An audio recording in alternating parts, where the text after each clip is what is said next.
咁咧就我哋今日咧會睇呢個馬太福音第四章啦。咁一般嚟講，我哋就會睇到啊，係話我美國，我係 stream 緊啦，係嘛？睇到啊，OK。我未咩？係咁咧就 stream 咗 OK。咁咧我哋睇第四章嘅時候咧，我哋會發現咧，有25節經文嘅，全部係25節。咁當然啦，即係嗰個定章節就唔係原文有嘅嘢啦。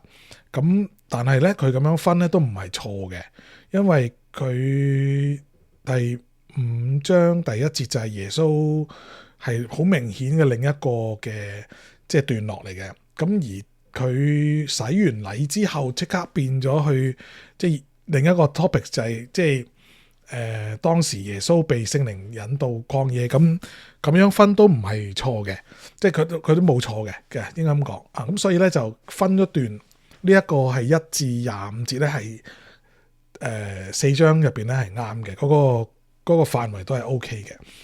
咁咧就但係咧，如果就咁睇呢個範圍入邊嘅內容咧，就可以好明顯割裂咗做。即係唔係割裂，即係分段為兩個，即係大段落啦。一個就係耶穌喺曠野嘅試探，跟住佢出咗嚟之後嘅做嘅嘢啦。咁跟住咧就呢個綠色嘅部分啦，即係最尾23至25節咧，其實係一個馬太福音咧，其實有一個特有嘅叫做佢嘅每一個大嘅段落咧，佢都有一個細細嘅。小段落去做一個小結啦，或者係叫做一個記號啦，係 paragraph 嘅呢一段落咧，咁就完啦。咁就係佢前面嘅嘢，咁啊分開咗。咁咁啱呢個第四章嘅23節至25節咧，就係第一次出現嘅一個段落，就係譬如佢講咧，就係耶穌走遍加利利去向喺會堂裏教訓人，傳天個福音，醫治病乜乜乜。咁其實喺第9章又會出現翻呢個字眼，即係呢堆咁嘅字眼。跟住之後邊咧，亦都出現過幾次類似咁樣嘅嘢，去分隔咗一個大嘅，即係佢自己馬太方面咧都好多個段落。咁佢都用咁嘅方法去分嘅。咁好啦，咁咧，咁你好明顯，我哋淨係睇黃色同埋藍色，即係嗰個喺曠野入邊嘅試探啦，同埋耶穌受完試探之後出嚟做嘅嘢，咁呢兩個大嘅段落。咁首先我哋睇就常見或者係一般嚟講，我哋會唔難響呢個教會入邊嘅嗰個嘅叫做講道啊，或者查經啊咁樣都會講嘅就係耶穌受試探咁。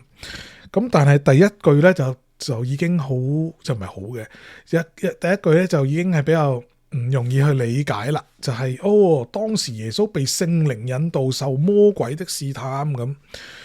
咁個問題係咩咧？個問題就係即係你認為點解聖靈要引導耶穌去曠野受魔鬼試探咧？首先係兩個即係呢個問題入邊有兩個 variables， 即係有兩個要即係考慮嘅即係嘢就係聖靈帶耶穌，好，聖靈帶耶穌去曠野，第一條點解係曠野啦？第二咧就係點解聖靈要帶耶穌俾魔鬼試探咧？即係咪我哋嘅印象唔係聖靈帶領我哋就應該即係光明引導嘅咩？即係點解會遇見魔鬼嘅咧？唔係應該即係上帝保守底下，即係聖靈喺度啊嘛？係咪？咁聖靈引導底下，點解我哋會遇見魔鬼咧？唔係應該會避開晒，話光照晒所有嘢？咁你啲話是我腳前的燈係咪？咁應該燈走咗個魔鬼噶嘛？咁點解會遇到魔鬼咧？仲要俾佢試探？即係聖靈喺度嘅時候，即係聖靈好似坐喺度望住大家入去俾佢試探啦。咁點解會咁咧？咁我哋會即係討論呢個問題啦。第二就係你認為即係聖經當中曠野係一個咩地方咧？你哋有冇咩諗法喺度？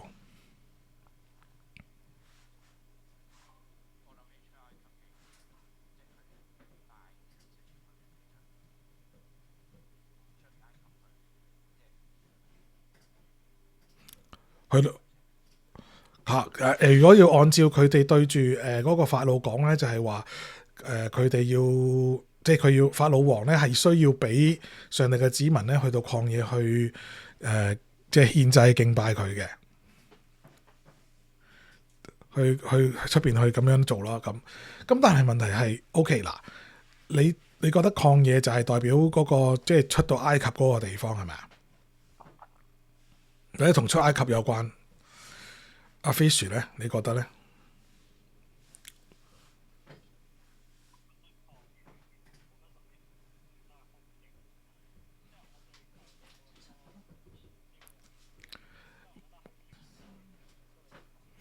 哦，OK，明白，即係冇乜特別嘅，即係得一個普通嘅地方曠野係咪啊？OK，好嗱，咁我哋去準備睇下呢個咩啦。好嗱，我哋先將嗰個曠野啊，或者係呢個即係魔鬼呢樣嘢擺埋一邊先。我哋先睇下嗰個即係嗰個過程係點樣嘅。咁我教大家一個方法嘅框架咧，就係首先咧，我哋睇下個 situation， 即係嗰個情況，第一層個情況係點？係究竟係遇到一個咩問題之下，或者喺一個咩狀況之下，魔鬼試探耶穌咧咁，或者即係嗰個唔係題目嘅嗰個被試探嘅時候，耶穌被試探嘅時候嗰個狀況係點？第二個層次咧就係究竟魔鬼嗰個題目係乜嘢？第三咧就係耶穌嘅回應係乜嘢？咁分呢三個層次。咁我哋見到第一段咧就係第2節至到第4節嘅經文啦。咁咧就係一分就分到三個層次啦。第一個層次咧就係耶穌禁食咗，即係個他就耶穌啦，禁食咗40晝夜啦，就餓了啦。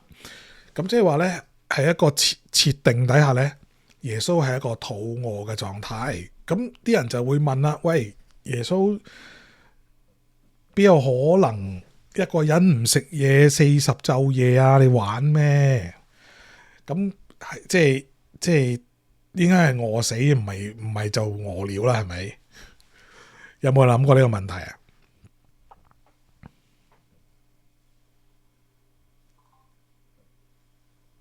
點睇？唔係咩？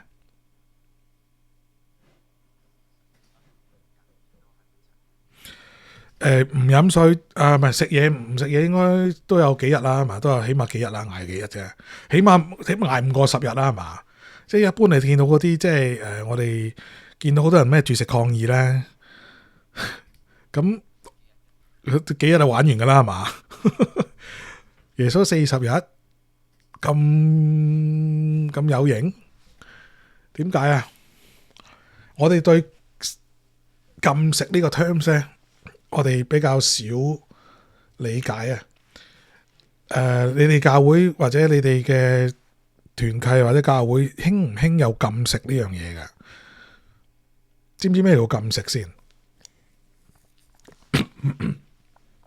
其實禁食咧嚇係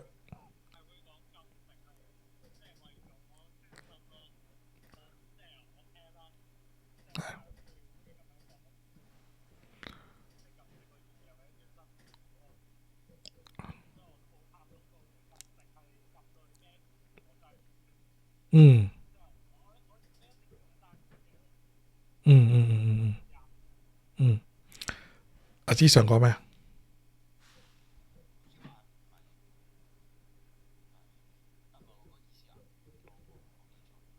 ？OK，可以參考㗎，你講啊。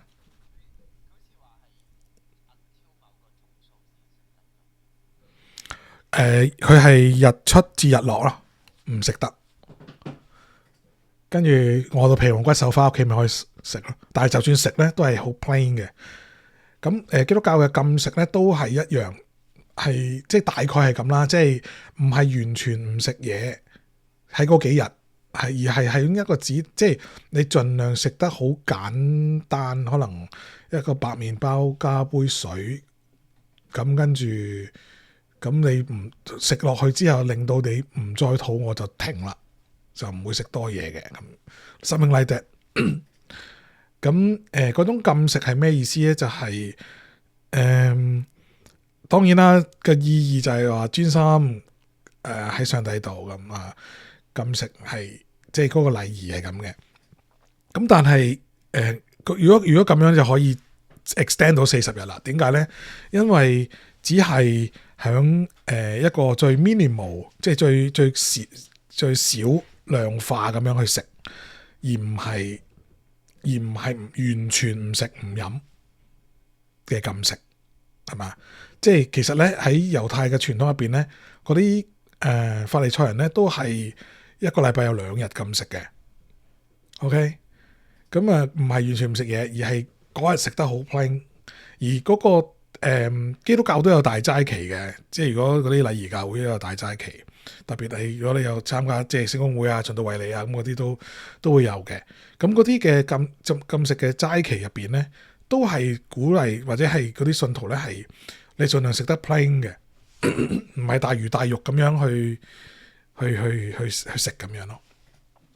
咁所以喺經過咗40日咁樣嘅傳統啊，或者嗰個齋期咁樣啊，即係咁樣嘅食法咧嘅情況之下咧，係的確會容易肚餓啦，係咪？即係你諗到啦，如果你40日連續40日咁樣，都應該都有啲想食其他嘢嘅，即係想食翻肉啦，係咪？想食翻啲好嘢嘅嗰種意欲啦，係嘛？啱唔啱啊？嗰種餓了其實應該係指緊呢樣嘢，明唔明啊？咁就唔係話哎呀好肚餓去食咁樣。咁跟住咧就魔鬼嘅題目咧就係若若是上帝的兒子，可以吩咐這些石頭變成食物。咁簡單嚟講，喂，你係上帝嘅仔噶，你咪可以將石頭變麵包啦，係咪？簡單嚟講，即係個直譯就係石頭變麵包啦。咁而耶穌嘅回應就係話，經上記着說，人活着不是單靠食物，乃是靠上帝口裏所出的一切話。咁表面上咧就即係耶穌話好清高啦，唔食啦，係嘛？即係好型咁回答，用經文答佢，我唔食咁樣，係嘛？咁於是咧就我哋見到個情況就係魔鬼乘住呢個勢，你用聖經啊嘛 ，OK， 咁第二個試探就嚟啦。咁於是個 situation 咧就變咗，魔鬼就帶他進了聖城，叫他站在殿頂上。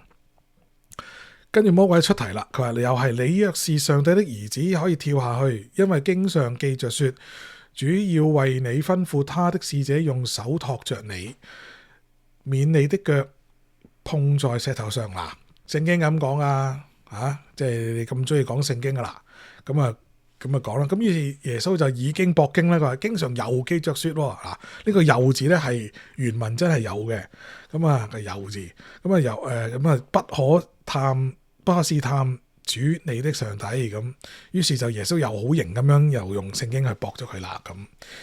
咁我哋就即係，但係我哋問真啲，點解耶穌咁呢個駁斥就可以贏到呢個試探咧？咁因為試探一樣嘢嘅基本元素就係咩係試探？就係一定有輸同贏啊嘛，係咪？即係唔會話打和噶嘛，冇噶嘛，係咪？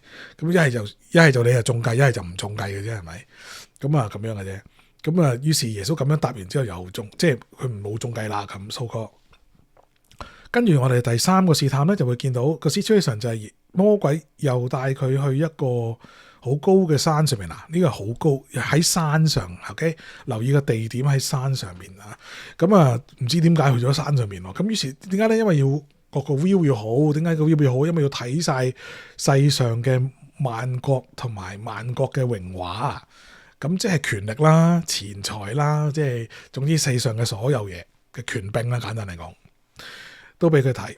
咁於是佢就話：嗱，你若俯伏拜我，我就把一切賜給你。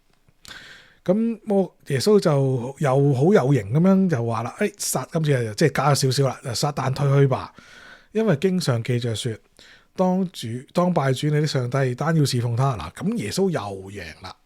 咁係咪即係通常啲唔聰明嘅基督徒咧就會問一個問題，咪又會又得出結論就係好簡單啫，只要我哋揸住呢3句經文，即係耶穌引用嘅呢3句經文，咁咪可以即係 always win 咯，係咪？即係嘢嘢都贏咯。咁於是就即係記咗呢3段經文啦，就係、人活着不是單靠食物，即係乃是上帝出，即係靠上帝出口裏出嘅所有一切話。跟住咧就第二個不可試探主你嘅神。第三個咧就係即係有型啲就加埋撒旦退去吧，當拜主你的上帝，單要侍奉他。咁你嘅人生就可以靠呢3句贏晒咧，係咪咁咧？咁啊，當然唔係啦，係咪？如果係咁啊，即係我哋嘅人生會簡單好多啦。咁點呢三個回合啊？因為我哋好簡單，呢3個回合究竟發生緊咩事咧？咁我首先問啦，你覺得你認為魔鬼究竟俾咗耶穌嘅考驗其實係乜嘢咧？你認為耶穌贏嘅方法究竟係乜嘢咧？第3條就係你認為魔鬼俾出嘅引誘對耶穌係咪吸引咧？點解？你嚟講下。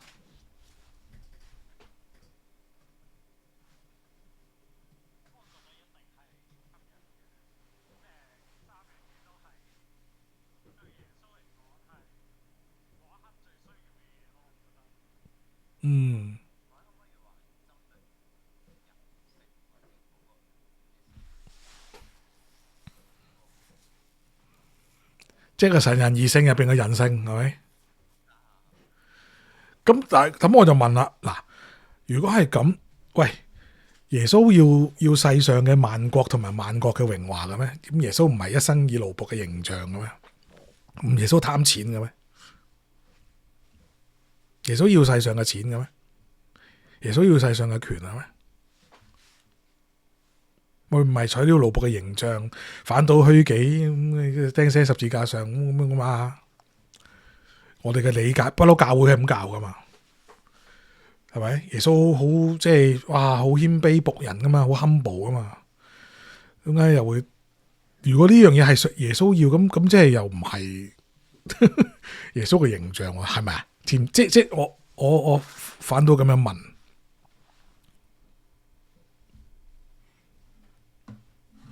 你哋面對呢個問題，你哋有咩回應？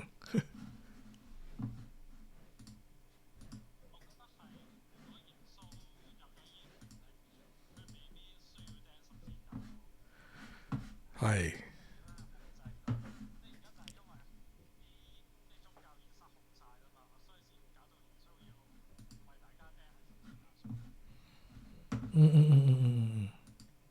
係。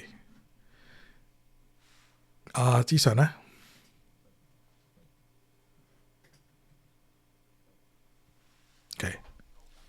撈緊，好 OK。究竟耶穌係咪真係需要嗱？第一條咁啊，睇翻先。第一條題目，第二條題目，即係嗰個I mean 即係第2個試探入邊咧，第一個試探其實就係你若是上帝的兒子，可以咁。其實咁個題目係一個考驗係乜嘢？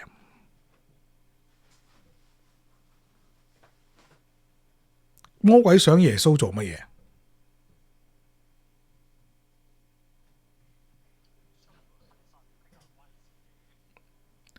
個行唔係咁行神，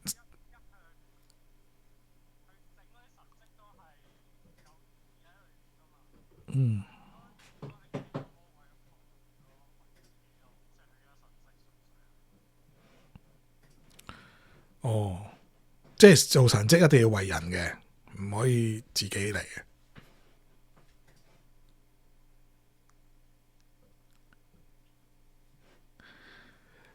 你睇唔睇到嗰個問題？即係嗰個魔鬼講嗰個嘢係佢做神蹟，即係佢希望耶穌唔係佢，即係佢想耶穌去做嗰個神蹟，去證明啲乜嘢？個目的係乜嘢？證明神嘅兒子喎。即係佢唔係要佢肚餓解決肚餓嘅問題，淨係明唔明啊？即係佢唔係淨係要佢解決肚餓嘅問題，而係佢係要耶穌透過顯呢個神蹟，去顯明佢係上帝兒子呢個身份，so that 個肚餓就唔係問題，你明唔明啊？OK， 跟住第二個試探又係同一條嘅問題嚟噶喎。你若是上帝嘅兒子，咁你咪跳落去咯，因為上帝會救你噶嘛。咁如果假設耶穌跳落去，就係跟住上帝救咗佢，咁咪證明佢係上帝兒子咯。即係嗰個目的都係咁啫嘛。所以要證明耶穌係上帝兒子咧，就係魔鬼出嗰條題目嚟嘅咯。你巴閉啊！你係上帝兒子啊？因為點解要咁問啊？因為你記唔記得我哋上次查第3章嘅結尾咧，耶穌洗禮嘅時候咧，咁咪天開了嘅，跟住聖靈好似彷彿鴿子降臨嘅，我哋都記得噶。咁但係上帝講咗咩說話記唔記得啊？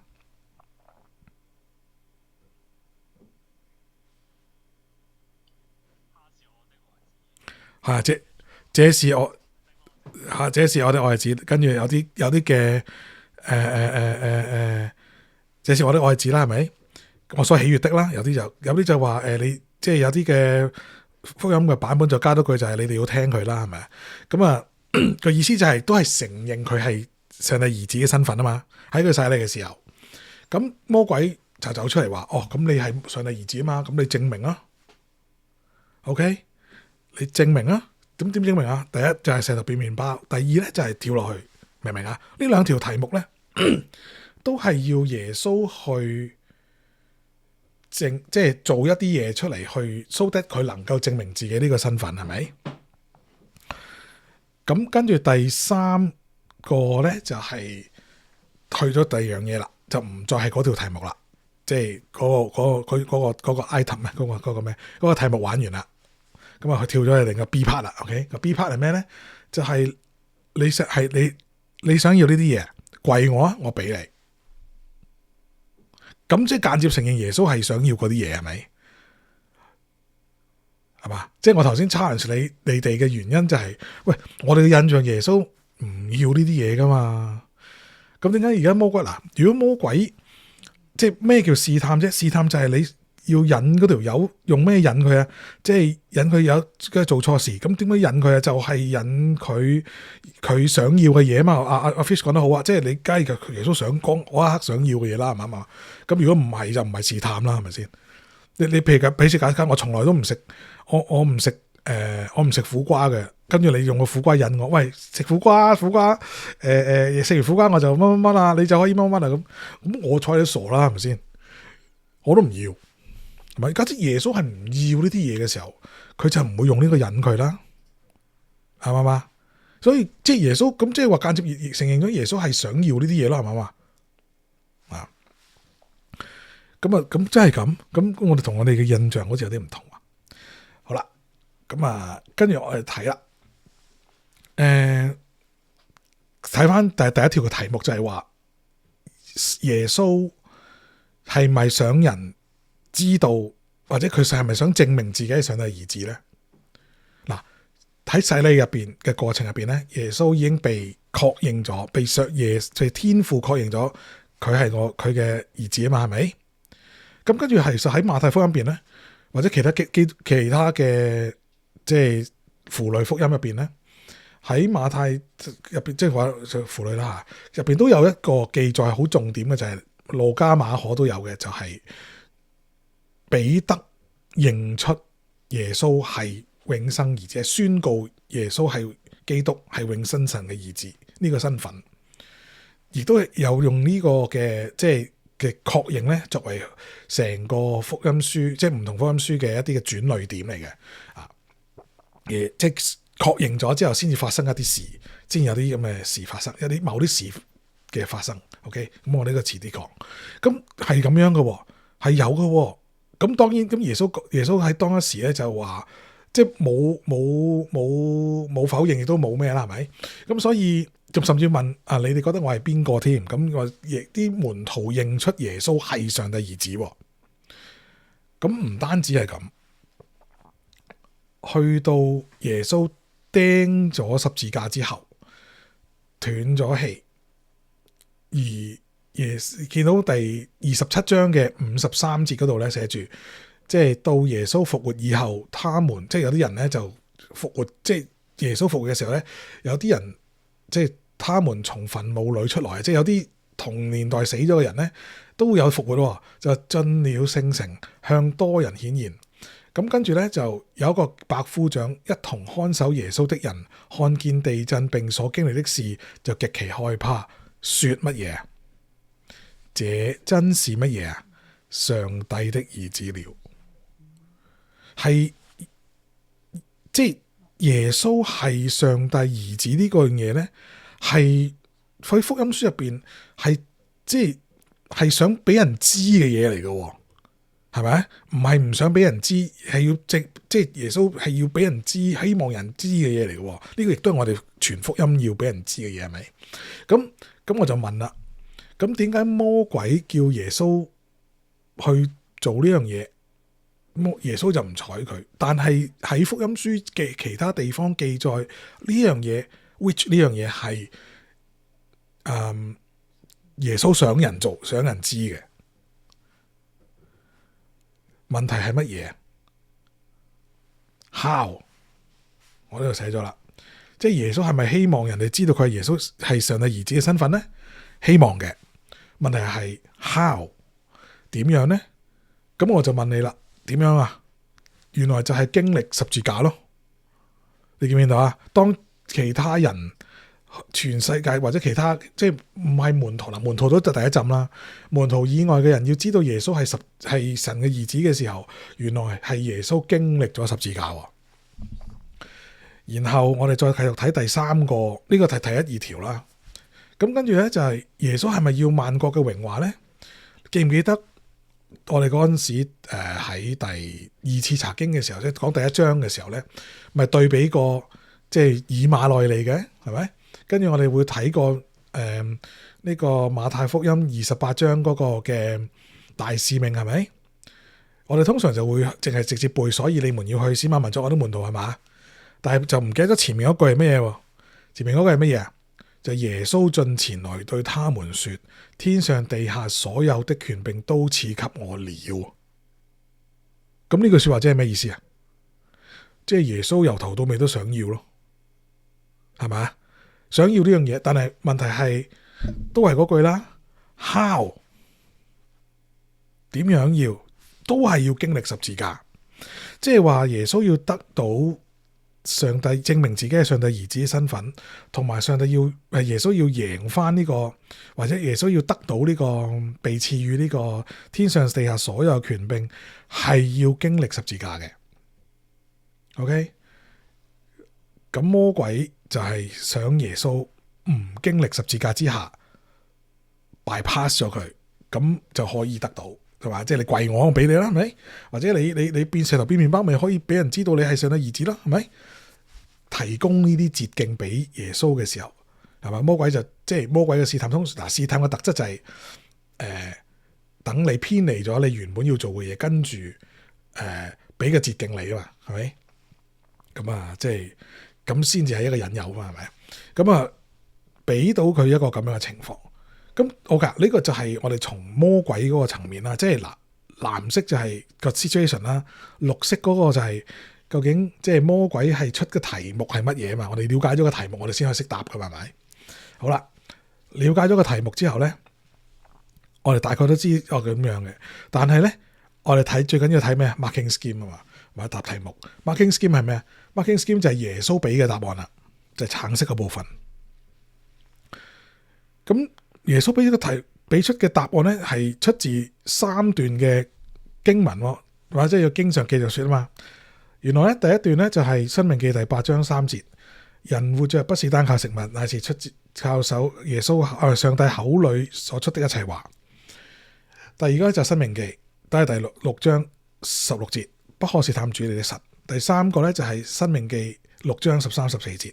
我哋先講申命記第8章嗰度先。嗱，咁我哋就唔可以淨係睇一句噶嘛，係咪？我哋記唔記得我哋個技巧就係你當你睇翻嗰個典籍嘅時候，我哋要睇個語境啊，簡單就係嗰個上下文啦。原來嗰度講咩呢？睇翻前一即係呢一句嘅上半部就話，即係佢話他即係上帝啦，佢苦練你。係摩西當時就講咗班人嗱，你哋40年喺曠野啊嗱。第2節，你也要紀念耶和華你的上帝在曠野引導你這40年。曠野其實係咩地方？曠野係出埃及之後，佢哋俾上帝帶領去咗曠野。原本應該好近好快呢，嗰啲路程個零禮拜點都到迦南嘅，但係因為佢哋即係衰咗啲嘢啦，咁就俾上帝罰佢哋喺嗰度40年。咁其實曠野就係響佢哋嗰個40年嗰個被上帝喺罰響呢個當中漂流苦練，係咪見到佢啦？也是要苦練你，試驗你，要知道你嘅心內如何，肯唔肯守佢嘅誡命，係一個測試嚟嘅。所以聖靈帶耶穌去曠野俾魔鬼試探，本身曠野就係一個市場嚟嘅，即係一個 exam 嘅 center 嚟嘅。所以曠野係有一個咁嘅意味喺度嚇。而咧咁陣間會再講曠野仲有另一重意味嘅。咁但係你見到第3節佢話咧，他苦練你，任你飢餓，將你和你列祖所不認識嘅乜嘢啊嗎哪賜給你吃。我以前有個同學咧，中學嘅時候有個同學嘅名叫做真係叫呢個名就係叫嗎哪嘅，佢個名叫嗎哪，一個女仔啊。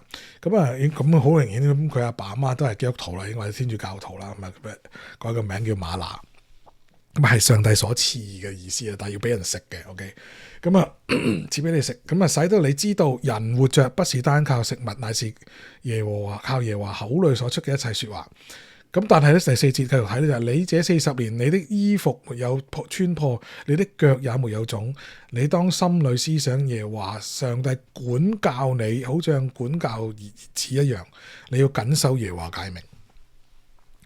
喺測試嘅當中，喺呢個嘅當中，魔鬼要耶穌去證明自己係上帝嘅兒子。第一個題目就係用食呢個題目，耶穌嘅回應就係、是、你諗住咁樣試我啊？我話俾你聽唔係㗎。咁 call 呢個經文啦，但係問題就係、是、我哋就要知道點解耶穌咁好啦，咁好 call 唔 call？點解要 call 呢個經文咧？咁樣關於食嘅嘢大把啦，係咪？原來又有典故㗎喎。個典故咧，原來就係出自咧呢個民數記11章，或者係出埃及記嘅第16章。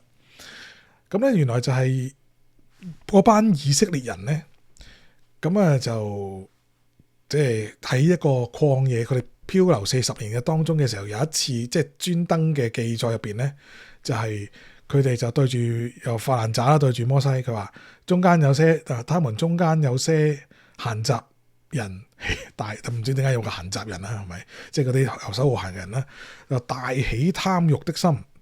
以色列人又哭號說啦，咁即係引佢哋講啦。佢話誰給我們肉吃呢？我哋記得喺埃及嘅時候，我唔使用錢，我就可以食到魚，係咪？又可以記得有黃瓜、西瓜、韭菜、蔥同埋蒜。哇！你講到流口水。而家我哋心血枯竭了。除咗呢啲嗎哪之外，上帝所賜嘅嗎哪，我哋就乜都冇啦。咁即係嫌上帝俾嘅唔好食咯。簡單嚟講係咪啊？咁啊，於是咧我哋睇到咧喺第13節，即係講完一輪嘢之後咧，話我哋有好多嘢食啊咁樣。於是喺第13節嗰度話，我從哪裏？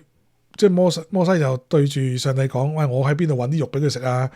佢哋而家話要俾肉佢哋食啊，佢哋要食肉啊咁樣。即係嗱，趁翻去頭先我哋講呢個，即係耶穌面對試探嘅時候，嗰個禁食咧係食得乜嘢㗎？記唔記得啊？係 plain 啊嘛，即係食得啲，即係簡單嚟講係食得淡食噶嘛，係咪？即係唔係食大魚大肉噶嘛？而家嗰啲對應翻嗰個以色列人當時嘅情況，即係以前喺嗰個嘅叫做曠野嗰個日子啊。嗰個樣嘢就係我哋要食肉啊！即係點樣啊？即係叫耶穌面對嘅情況就係以色列人嗰個對應翻嗰個情況就係、即係有一種想食好嘢啊！OK， 想食好嘢嗰個嘅 situation 啊！咁所以耶穌就對應咗呢個咁嘅情況之下，耶穌就回應就用嗰個咩啊？人活着不是單靠食物。OK， 即係唔係淨係食好嘢先至代表上帝祝福你嘅。OK， 上帝我同上帝嘅關係，嗰個兒子嘅關係唔係靠上帝俾我咩豐足食物嘅。OK， 我係靠聽上帝話噶嘛，先至證明呢個身份噶嘛。OK， 明唔明啊？所以呢佢對應咗呢個即係一個典故啦。咁啊，呢個典故嘅下半做係點咧？咁啊，上帝即係我唔知你睇細個主日學有冇聽啦，即係上帝賜嗎哪同埋鵪鶉啊，好開心啊咁嘅講嘢係咪啊？咁啊，嗎哪就真係上帝所賜嘅。咁但係鵪鶉咧，嗱你睇下呢度咯，佢點講咧？佢話上帝賜鵪鶉作為食物啦，個題目就起得好中性嘅。我哋睇到咧就係、即係民數記11章31至到35節嗰度寫咩咧？佢話咧有次咧就上帝就颳起啲風啦，於是就喺某個地方就抽咗啲即係叫咩鵪鶉就過嚟啦。咁佢飛散咗過嚟佢哋嘅駐紮嘅營地嗰度啦，即係個曠野嘅營地啦。咁又好遠嘅，約有1-2天嘅路程啊，即係好遠啦。簡單嚟講，於是咧就哇〜飛咗好多嘅鵪鶉過嚟，於是係啲百姓係咁捉，終日終夜並整一日咧就去捉呢啲鵪鶉啊，捉咗成日，於是就攞咗好多，咁喺度食啦，係咪？咁當然你捉嚟梗係食啦，唔係喺度玩係咪？咁啊咁於是就擺喺自己嘅嗰個即係捉嚟儲起佢啊嘛，係咪？要即係準備湯係咪？第33節，佢話嗰啲形容得好仔細嘅，佢話咩啊？嗰啲肉啊，在他們牙齒之間尚未着爛，即係仲喺度咬緊啊！我即係啱啱啲肉就擠落個口度啊！咁上帝就好嬲啊，係咪？上帝嬲咩啊？上帝怒氣就向他們發作，用最重的災殃擊殺了他們。你有冇諗過咧？我哋有冇諗過其實我哋向上帝祈求啊，即係上帝要俾一啲求一啲嘢嘅時候 ，which 我哋覺得上帝俾啦，係嘛？禱告蒙應允啦，我哋以為就係一件好事，仲周圍同人講見證。哎呀，我祈禱上帝應承咗我，應承我回應我咁。嗱，上帝有冇回應班以色列人呢？有，係咪一件好事呢？唔係，絕對唔係啦，係咪？所以。小心嗰啲嘅唔知咩神學咧，就話俾你聽，哎呀，向上帝祈禱，祈禱得應允，好得無比，耶咁。小心 ，OK， 小心。好，唔係一件好事嚟噶，有時俾你上帝俾你，唔係一件好事啊。OK， 咁啊，大家即係求女朋友啊，求呢樣求嗰樣嗰啲，小心啲啊。俾你都未件好事。好 ，OK， 嗱，呢個講笑嘢。好，跟住第二個試探，咁啊記唔記得就係即係耶穌嘅回應就係你們不可試探主你的上帝，係嘛？咁但係咧嗰個冇講嘅部分啊，即係嗰個留白嗰部分就係咩咧？像你們在瑪撒那裏試探他，嗱呢個先係嗰個線索啊嘛。正如頭先嗎哪嗰個線索啦，係咪？咁呢個嘅線索係咩咧？就係像你們在瑪撒那裏試探他。咁於是瑪撒就成為咗嗰個我哋要揾。我哋去查經嘅時候要揾嗰個嘅地點啦。咁因為你會諗啊，即係點解唔可以？點解會賴到唔係？點解會賴到係試探上帝咧？咁我哋睇民數記嘅20章或者出埃及嘅第17章呢度咧，就兩段經文咧就有即係焦點上嗱同一件事，但係焦點上咧嘅記載嘅方向有啲唔同。民數記嘅焦點咧就主要係講摩西同埋嗰個亞倫咧唔聽話，咁就去擊打嗰個磐石，所以出水。OK， 其實上帝就冇叫佢去擊打嘅，上帝淨係叫佢去吩咐個磐石，咁就出水。OK， 你睇下第8節啦，你拿着杖去和你嘅哥哥亞倫去召集會眾，在他們眼前吩咐石發出水來，咁石就會水就由嗰個磐石嗰度走出嚟噶啦。咁啊，你就俾佢哋睇啦咁樣。咁但係摩西就用擊打，咁於是就焦點就係擺咗摩西同亞倫嘅唔聽話。咁但係出埃及記嗰段咧就堅啲嘅，就話講得出咩事啦，都係叫嗰個地方叫後尾叫做嗱，嗰個第7節啦，就話他們就給那地方叫起名叫瑪撒，又叫米利巴，係同一個地方嚟嘅。如果你對照翻民數記，咁呢個出埃及記17章嗰度咧就講咩咧？就係有即係你都可以預計到咧，嗰班以色列人咧，即係又喺度埋怨啦，又話我哋想我哋學死咩？嗱，睇住啦，睇清楚啊！佢哋嗰個 complaint 係點咧？第2節，所以與摩西爭鬧說，給我們水喝吧。嗱，咁你諗下嗰個 situation 應該係點啊？即係佢哋已經去到山窮水盡啦，冇水飲啦，係咪？係嘛？係咪咁咧？睇下摩西點樣講，佢話。你們為什麼與我爭鬧咧？點解要試探耶和華咧？點解佢哋講完呢句就話佢係試探耶和華咧？咁但係第3節就話百姓在那裏甚渴要喝水，就向摩西發怨言，係嘛？佢話咩啊？你為什麼將我們從埃及領出來，使我們和我們的兒女並牲畜都渴死咧？咁嗱，佢哋出埃及嘅時候咧，唔係我哋想象中咁即係一窮二白。我哋睇過佢哋10災嘅時候，第10災即係第10災之前咧，吩咐佢哋咧準備嘅時候係向佢哋啲埃及人鄰舍去攞金器銀器啊嘛，你攞錢啊嘛，係咪？即係呢個第10災其實係破財之災啊，係咪？即係佢嗰個。即係咁，但係佢哋攞啲有牲畜嘅喎，係嘛？佢哋唔再係嗰啲即係被欺壓嘅奴隸階層嚟嘅，佢哋有資產嘅，資產就係嗰啲嘅叫咩啊？即係牲畜喎，係嘛？佢哋都冇水飲啊！咁於是摩西就向上帝祈禱啦，係咪？咁於是摩西即係耶和華就叫摩西你手拿着杖去擊打嗰個河水嘅，即係佢用擊打河水嘅杖 ，OK， 即係之前嗰支杖，咁啊招聚嘅長老，咁跟住你要擊打磐石，咁佢就可以咩啦咁呢度嘅記載咧有啲唔同㗎嘛，即係擊打磐石同埋冇擊打磐石嚇，咁呢個係究竟係同一件事一定係兩件事咧？咁呢個就解經嘅問題，我唔解住，但係我哋注目喺究竟呢單嘢點解係叫試探上帝咧咁。原來咧喺第7節嗰度就揭曉咗個答案咧，就係佢哋叫呢個地方叫做瑪撒，又叫做米利巴，因為嗰度咧就以色列人喺度爭鬧，又因為試探耶和華。點樣試探啊？佢哋就講咗一句說話，就係佢哋話咩啊？究竟上帝係唔係喺我哋當中噶？咁即係代表乜嘢？如果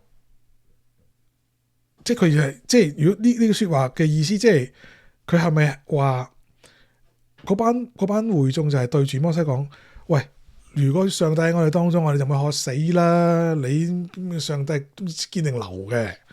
如果上帝係耶和華喺我哋當中噶，咁即係呢個係比較客氣啲或者一個文雅啲嘅，即係嘅講法係咪？即係如果唔係嘅，好似我哋嗰啲即係我呢啲咩，即係一介草民，我就話：哇咁耶！喂，上帝係咪喺度噶？你唔好吹水啦！如果你係，你證明俾我睇啦，你俾水我哋飲啦，唔該，係咪？係咪就又係對應咗魔鬼俾耶穌嗰個試探？就係你證明你係上帝兒子啊？你係證明你係屬於上帝啊？你想證明上帝喺度睇住你，或者你就係嗰個上帝嘅兒子啊？即係有上帝啊？你跳落去咯，想上帝救你，咁你證明晒出嚟咯？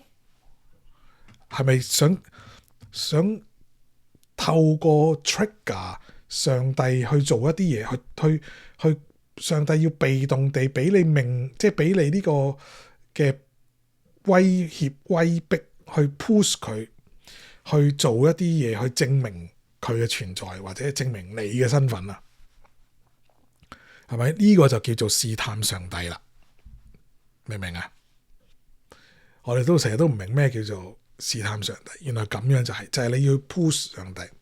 所以成功神學嘅錯誤就喺呢度啦，即係就係你要我哋可以撳掣叫上帝去做一啲嘢，去證明我係啱嘅，去證明我嘅諗法，我所信嘅嘢係啱嘅。點解要證明？點解上帝要咁樣幫你要去證明咧？你明唔明我意思啊？你明唔明？大鑊噶，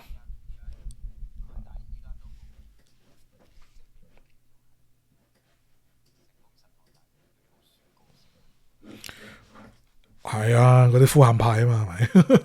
即係噶，係噶，即係點解上帝即係特別係即係我透過聖靈宣告你乜乜乜咁嗰啲？喂，聖靈唔係即係嗱，佢哋都唔明白咩？即係我哋即係神學嘅教義入邊咧，就係上帝三位一體，聖父、聖子、聖靈，每一個嘅即係點講咧？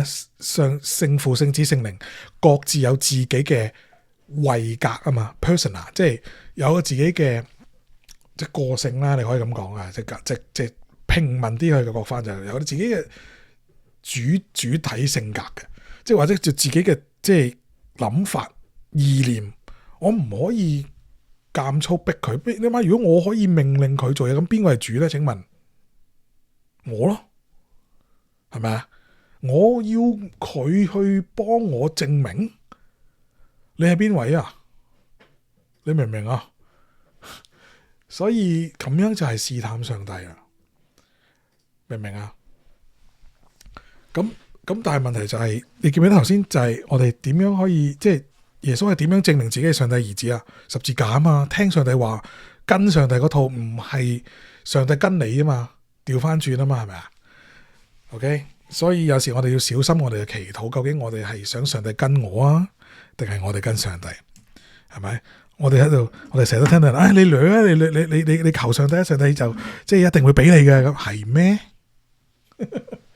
係咩 ？OK， 聖經唔係咁講喎。OK， 嗱 ，OK， 第三個啦，第三個試探咧就係唔係第三個耶穌嘅回應咧就係當敬拜主，你嘅上帝單要侍奉他。咁最接近嗰個嘅。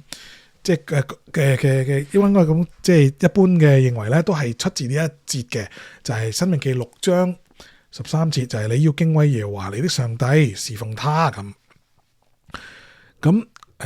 但係咧就都係睇嘢睇全套嘛，係咪？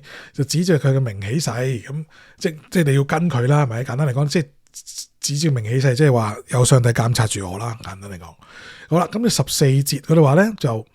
不可隨從別神，就是你們四圍國民的神。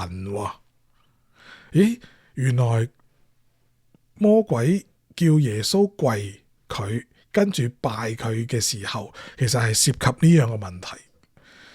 咁即係拜邊個就得到嘛？係咪？即係上帝就要耶穌上十字架先得到嗰個權柄，而魔鬼就係要。你好簡單啫嘛，你跪一跪我啊，你跪我就 OK， 我俾晒你。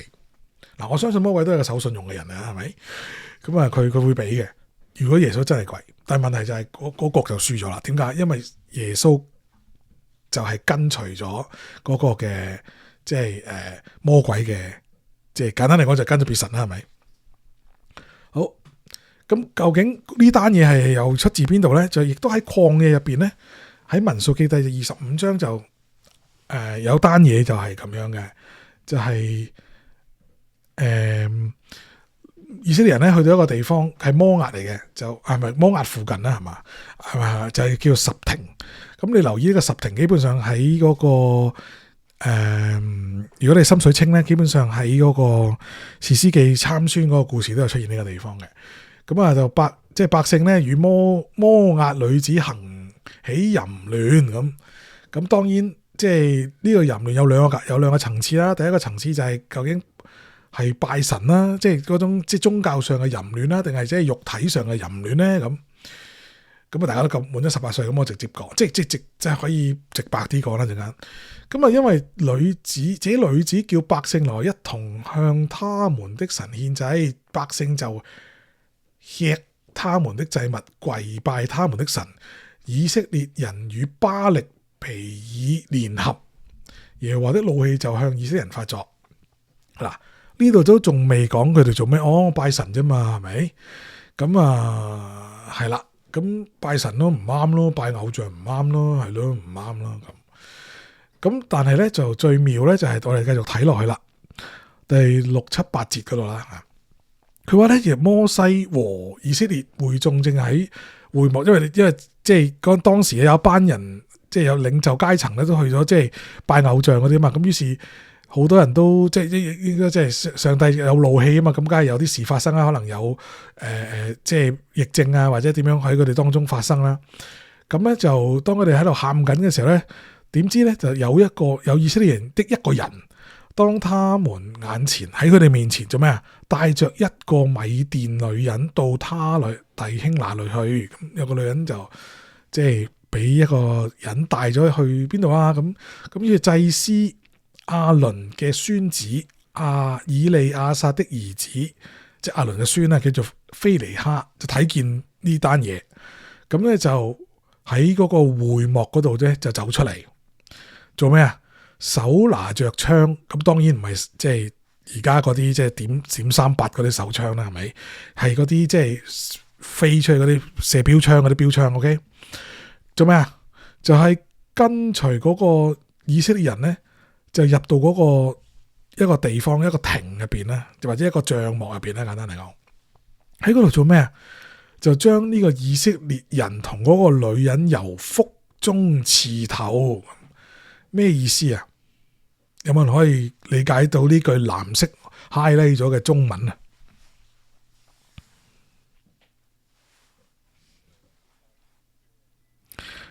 係啦，即係一粒芝士腸腳同一個絲絲狗卷咁樣串燒咗，係咪？咁點解咩？串燒到係嘛？就咁你話俾我聽，佢哋做緊乜嘢？大家18歲啦，係咪以上啦？係咪明啦？即係你諗下，如果中學生點查呢啲大佬嘢都避忌唔講得，真係好明顯佢哋喺度即係交合緊啦，係咪啊？咁佢咪可以一嘢咪吉穿咯？如果唔係你是但吉咗一個，咁你會走噶嘛？另一個係咪先？如果佢哋唔係做嗰啲嘢，佢哋就係喺一個性行為當中嘅時候，哇兜嘢就插穿咗兩個，明唔明我意思啊？所以呢個嘅行起淫來，其實係真係兩個層次。點解係咁呢？因為當時嘅宗教，同埋你諗下，點解無啦啦揾啲女去引佢啫？梗係有啲嘢，即係佢哋嘅宗教嘅行動入邊咧，行為入邊咧係有透過性行為嗰種歡愉啊，嗰種感覺，嗰種嗨嗨嘅感覺咧，你達到嗰種嘅感覺咧，就會覺得你氹到嗰個你所敬拜嗰個嘅偶像嗰個嘅歡心啊。OK， 嗰個偶像，因為你向佢獻祭，佢就透過呢樣去 reward 翻嚟，咁你得到嗰種感覺好。即係之後咪有一種交易啦，係咪？你去拜佢，咁佢咪俾翻啲歡愉你咯？我亦都透過呢種歡愉去令到嗰個神明，即係你聯想起嗰個神明。OK， 即係有呢啲嘅，所以有當時係有好啲叫廟妓啦，係咪？咁就透過呢樣嘢咧，就去提供服務，咁啲人就自然會，其實都係一條財路嚟啫嘛。黃賭毒係咪？即係一個，所以我話點解當時講話。透過對方，即係一個引入咗一個別國嘅宗教，其實都係一種 cap 水嘅方法啊！記唔記得我上次即係喺呢個即係講呢個以馬內利嘅時候都講過，其實宗教都係即係特別係民間宗教啦，好多都係 cap 水嘅啫嘛，係咪？咁呢個咪就係咁啦，即係佢透過引嘅。不過咁嗱，記唔記得我哋頭先睇過咧？我叫大家留意就係第三個試探嘅發生地點喺邊度啊？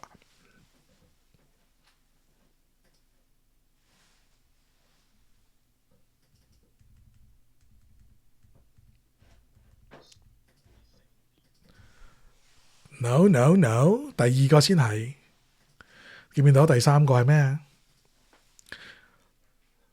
最高的山啊！我叫大家留意呢個 point 係咪啊？點解係留意呢個 point 呢？原因就係假設嗱，頭先我哋睇第三個試探呢，嗰個嘅出處呢，就係民數記25章嘛，係咪？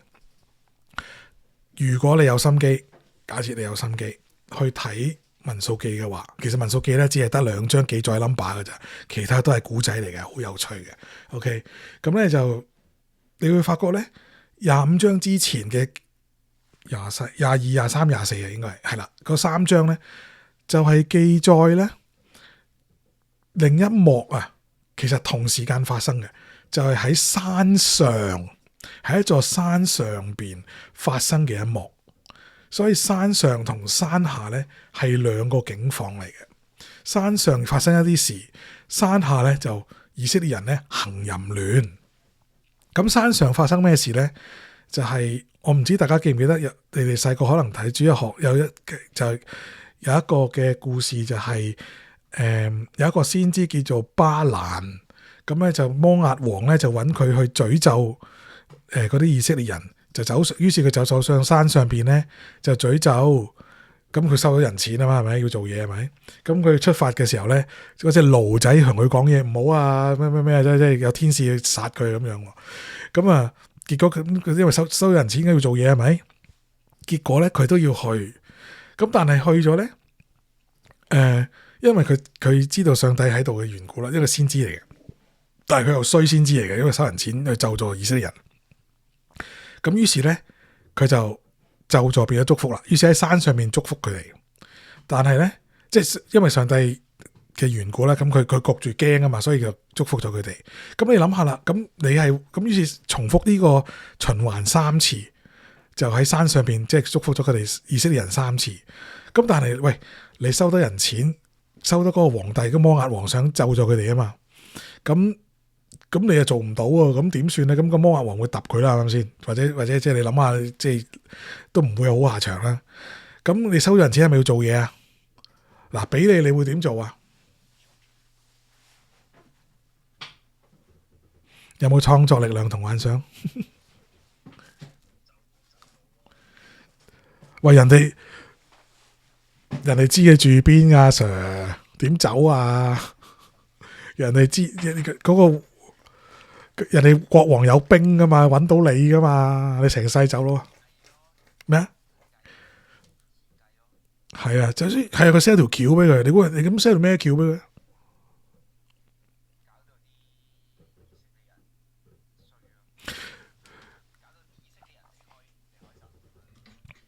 係啊，城堡係由內邊攻破噶嘛，即係你喺外邊有上帝嘅保護，你就係山上山下。山上原來有上帝嘅保護，山下就班友亂嚟。你記唔記得摩西上山去攞十誡嘅時候，山下嗰班友就拜金牛啊？又係一個對比嚟嘅。咁山上山下好啦，咁喺個山上面係發生咁嘅事，於是山下就發生呢啲咁嘅事咯。你明唔明啊？所以佢獻計，所以咧，如果你繼續睇民數記嘅時候咧，睇到後邊咧係定係應該係呢度定係呢個？我唔記得咗係民數記定係嗰個叫咩約書亞記咧，佢哋復仇，即係佢哋攻打佢嘅時候咧，佢哋係揾翻呢個先知報仇嘅，即係揾翻呢個巴蘭先知報仇，係後尾鋸咗佢嘅。原因就係呢一單嘢。OK， 咁啊因為城堡係喺內邊攻破啊嘛，你出邊嘅攻唔入咪入邊揾個驗仔去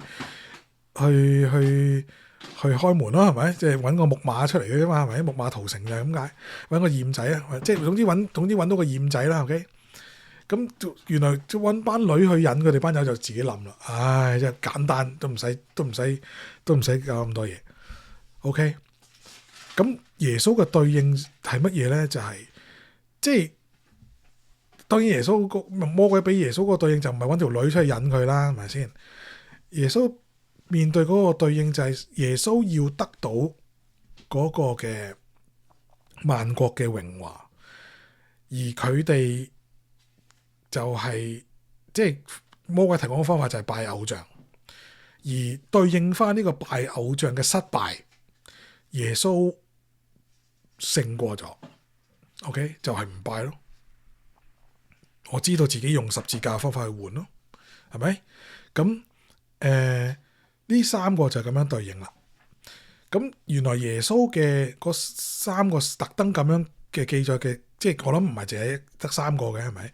個試探入邊，耶穌即係呢個馬太福音記載啲特登記載呢三個試探，就係回應翻以色列人喺曠野當中失敗過3次。耶穌就係以一個人嘅身份，佢肚餓，佢係一個即係貧瘠嘅狀態之下，佢去面對呢個試探，唔係用神力，唔係用神蹟，佢係用人性勝過呢樣嘢。即係話俾你聽係得嘅，上帝嗰套係 work 嘅。我哋都成日都會諗，上帝嗰套 work 唔 work 㗎？係咪？當我哋面對上帝俾我哋嗰613條律法嘅時候，係咪真係 work 㗎？我哋會質疑上帝教我哋嘅嘢係咪真係 work 㗎？喺呢個世界度係咪真係 work 㗎？耶穌就係用呢個身份話證明俾以色列人聽。首先證明俾佢哋睇，你哋現衰咗，我得啊，跟我嗰套，你哋就 work 啦。其實係咁嘅意思咯。所以點解要受試探咧？就係因為咁樣嘅意思，即係耶穌要證明。咁但係就係耶穌就認清楚自己嘅身份係邊個。佢係上帝兒子，佢冇懷疑過，佢知嘅，佢係啊。但係問題就係佢有任務嘛，係咪？係嘛？所以魔鬼俾咗個咩佢咧？魔鬼其實就係扭曲佢嘅認知啊！即係使乜咁辛苦啊？上十字架冇玩啊！你不如即係用神蹟咪得咯？使乜咁辛苦傳福音啊？使乜服侍咁多人啊？你喺個祈禱會入邊有人被醫治，顯神蹟醫治，權能時間咪得咯？聖靈醫治咪得咯？識講方言咪得咯？使乜咁麻煩？要咁辛苦，要去同人傳福音啫？明唔明啊 ？OK， 係嘛？你揾神蹟證明你咪得咯？使乜要咁辛苦長條即係搞咁多嘢，咁叫捱窮啫？你跪魔鬼，你用現代人嗰套嘢，咁咪做到咯？係咪起到個好靚嘅禮拜堂出嚟咯？咁咪好多人嚟敬拜咯？點解唔做啫？點解唔跪啫？點解唔用而家人教你嘅方法啫？魔鬼咪咁樣做咯？咩係悔改啊？就係唔跟呢一套咯，去翻 change one's mind， 去翻上帝嗰套。翻去上帝嗰套 ，OK？ 耶穌就係認清咗自己嘅身份同埋任務，佢知自己要去十字架，係咪？我哋睇過頭先，因為佢得十字架先至可以贏到嗰個上帝兒子嘅身份，同埋得到天下嘅權柄啊嘛，係咪？所以係一個認知戰爭嚟噶 ，OK？ 話即係有好多人話俾你聽，咁唔得噶，咁先得噶，咁啊，唔係咯？你認唔認？我哋知唔知道我哋係要跟上帝個套咧？咁？好啦，咁呢啲題目就答晒啦，係咪？即係你點解認為聖靈點解要帶佢去啊？因為呢個係耶穌要用呢個身份去人嘅身份去曠野，去面對翻當時以色列人失敗嘅嗰個經歷，佢要重新去面對翻啦，贏咗啦，同埋要跟住同埋你認為聖經入邊嘅曠野咩地方？頭先答咗你啦，就係一個即係一個試場啊，考試 examination centre，OK？咁跟住咧就魔鬼俾耶穌嘅考驗係乜啦？頭先睇咗啦嚇，即係證明佢係聖帝兒子，要佢忘記咗自己身份，同埋忘記咗個任務，係咪？跟住就你認為耶穌勝出嘅方法咩？就係記得自己嘅身份同埋個任務咯。OK， 你要做啲乜嘢先可以做到啦？個方法其實好多時我哋唔係唔去做，即係好似而家教會咁，唔係唔去做傳福音，唔係叫人信耶穌，或者唔係唔叫人返教會。係點樣做 ？How 先係問題，如何去做先至係嗰個重點啊？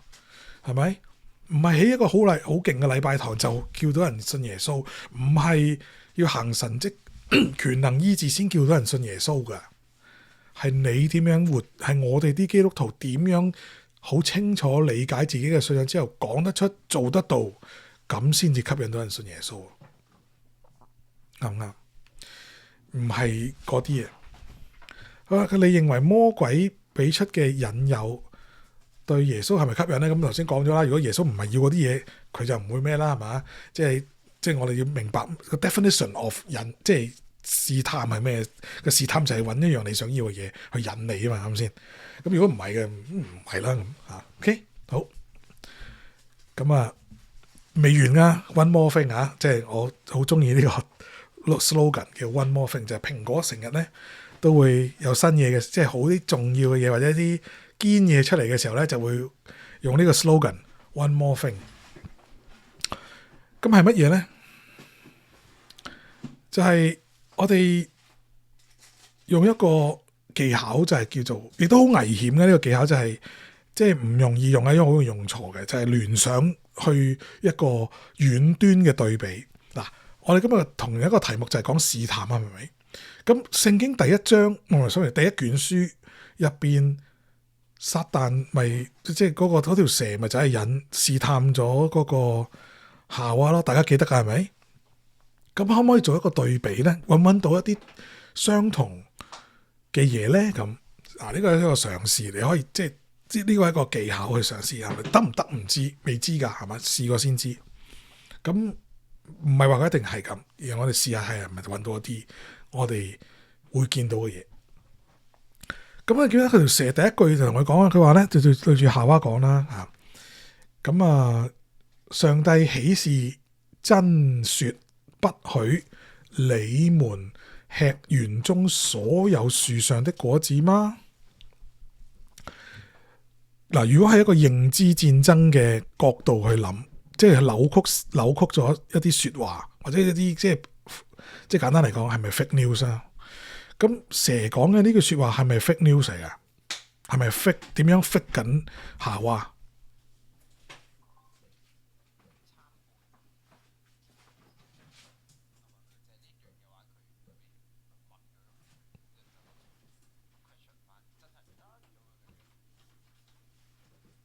係咪啊？阿 Fish 有冇意見啊？或者阿施生有冇意見啊？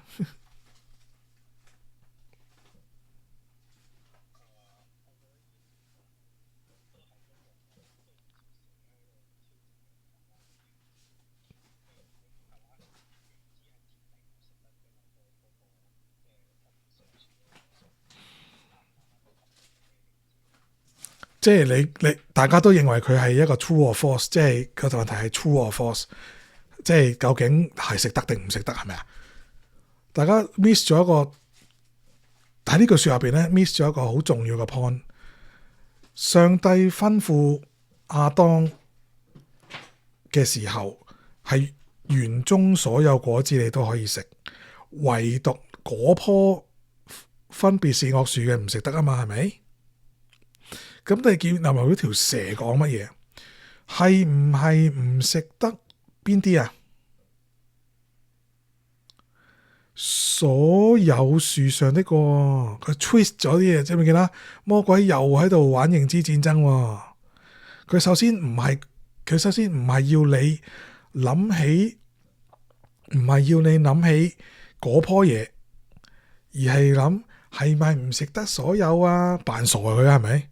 即係條蛇喺度扮傻，係嘛？即係唔係淨係食嗰個，即係唔係唔食得嗰個啊？佢問係咪唔食得全部啊？嗱，見唔見到個問題係有啲扭嘅？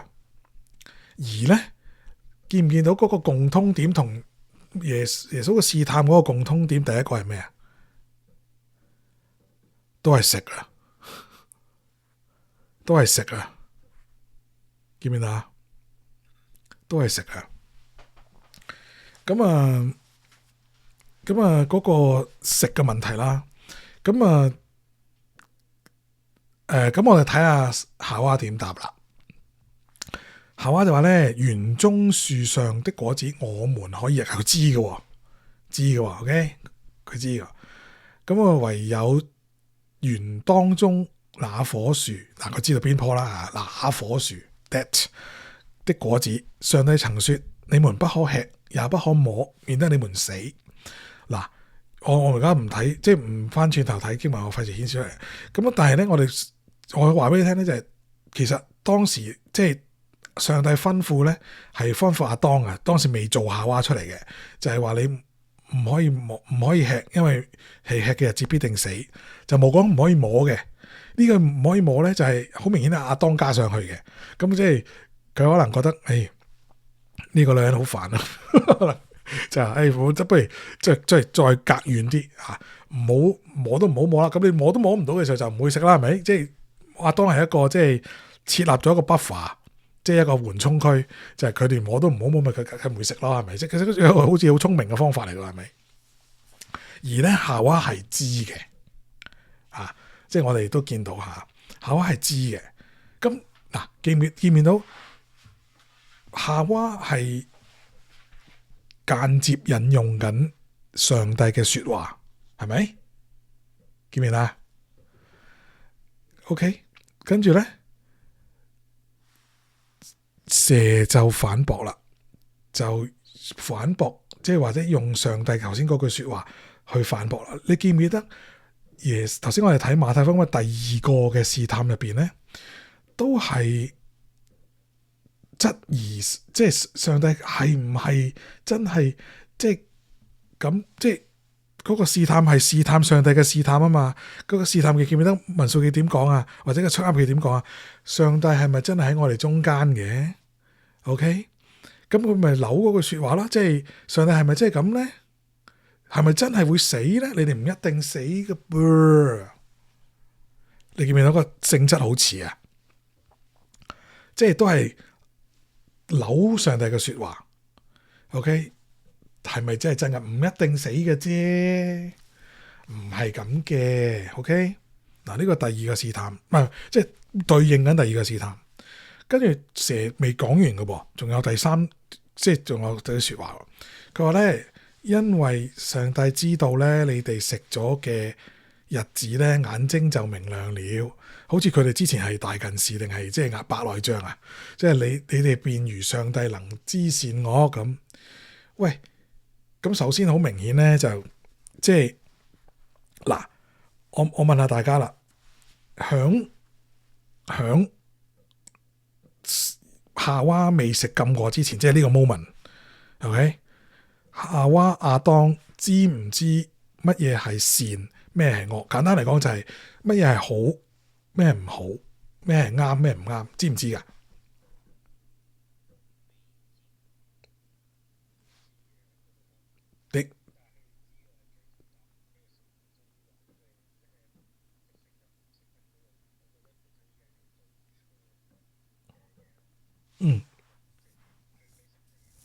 唔係簡單嚟講就係佢分唔分到乜嘢係啱，咩唔啱先？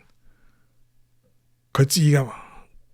佢做到噶嘛？即係知善惡嘅事。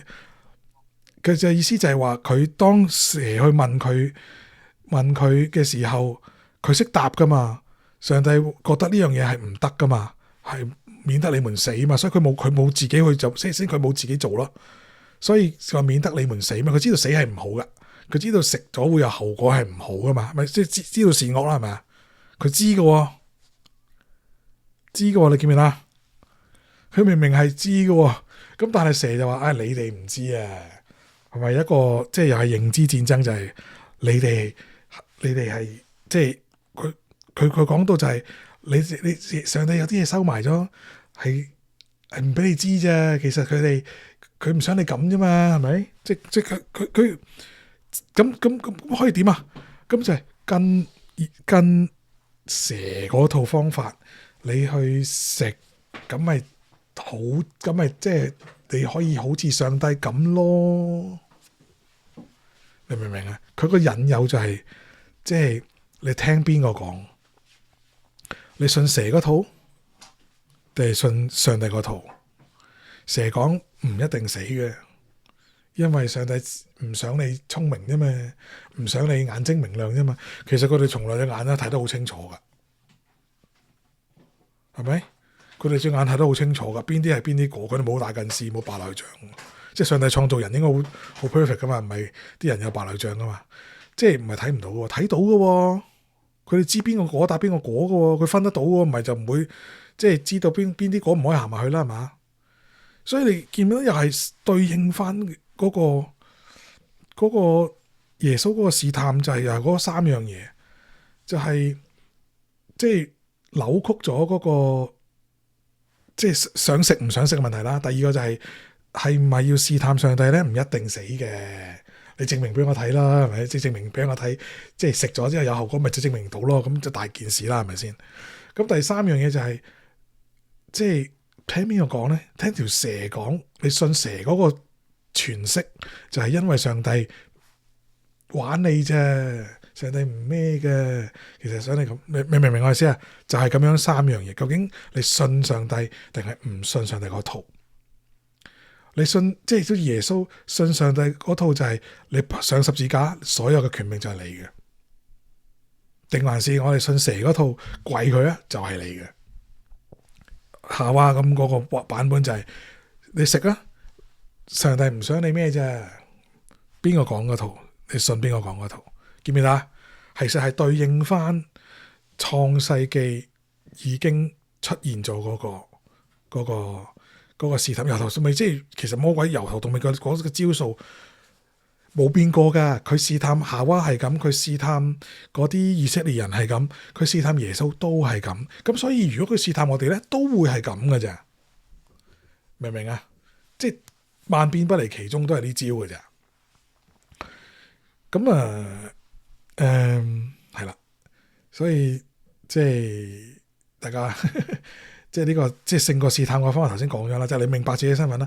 所以喺嗰個扭曲嗰個認知嗰度咧，我哋真係要知。所以點解我哋要讀聖經？點解我哋要明啫？就係因為即係我哋要知上帝究竟想我哋點，我哋先可以做。如果我哋唔知嘅時候，靠我哋自己幻想咧，我哋係根本連嗰個界線或者個身份或者個任務都未知嘅時候，我點樣可以做得到咧？我就唔明。OK， 咁好啦，試探呢部分去到呢度啦，跟住我哋就繼續睇落去啦。咁佢未完噶嘛，係咪一個故事？咁咁你認為好啦？咁最尾嗰度咧就係嗰個試探嘅完結嗰度咧就好得意。佢話咧，於是魔鬼離了耶穌，有天使侍候他啊咁。咁我就想問啦，咁點解要有呢句嘢咧？咁魔鬼去咗邊咧？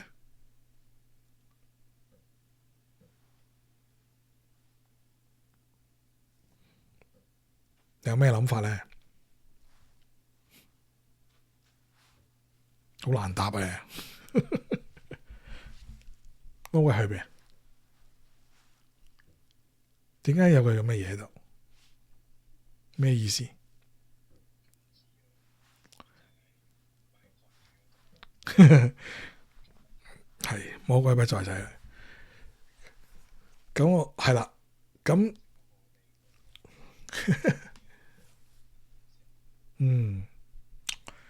魔鬼唔響曠野，咁向邊咧？呢個先係問題，呢個就係問題嘅重點。咩啊？入城，即係搭翻地鐵翻去，即係市區係嘛？我搭翻車，哎呀冇啡粉啊，唔掂啊！魔鬼都要去買翻碗汽水飲下先，因為曠野頂唔順。因為咧嚟緊嘅12節咧，就係一個新嘅篇章啦。咁但係承接住呢個嘅試探而寫嘅，係銜接住嘅。因為咧，我哋成日都會以為咧，點解我會呢幅圖咧？就係我哋以為咧，耶穌或者係一啲嘅講道或者一啲解經查經嘅時候咧，我哋成日都會以為咧，耶穌搞掂佢嗰個40日嗰個，即係喺曠野嗰啲受試探啊、餓咗啊咁嗰啲，贏咗魔鬼之後咧，就好似超人打怪獸咁咧，話 that's the end， 即係呢個嗰個一個完美嘅 perfect ending 啦。OK， 一個 good ending， 咁啊完咗成件事，咁之後就冇啦，即係好似魔鬼就從此咧就即係呢個佢做咩退場啦。咁我就問啊，你有冇諗過魔鬼係咪咁輕易就會放過耶穌咧？唔會啦，係嘛？係啦，咁即係話，其實佢只不過可能真係好似阿之上或者佢搭車啊嘛，搭車翻市區去裝你，即係話去第二個部位，唔係第二個部位，第二個地方去準備第二種或者第二啲試探，去俾耶穌踩落去。所以個故事未完噶，耶穌一日未釘十字架贏咗。即係未彰顯到個救恩，未完成個任務，一日都會俾魔鬼試探噶。你記唔記得當耶穌話自己要上耶路撒冷嘅時候，彼得拉住佢話：哎呀，夫子唔好啊！你乜乜乜啊？佢點講啊？撒旦退我後邊去吧，係咪？記唔記得啊？跟住喺耶穌喺十字架上面嘅時候，嗰班人下邊講咩？佢話如果你係上帝嘅兒子，嗱，記住又係呢句啊！如果你係佢話過佢自己係上帝兒子咁叻，你而家就跳落嚟啦！記唔記得？呢啲嘢都係試探嚟嘅。咁即係話魔鬼嘅試探未完嘅。我哋以為魔鬼嘅試探從此就即係嗰個故事就完結，係咪？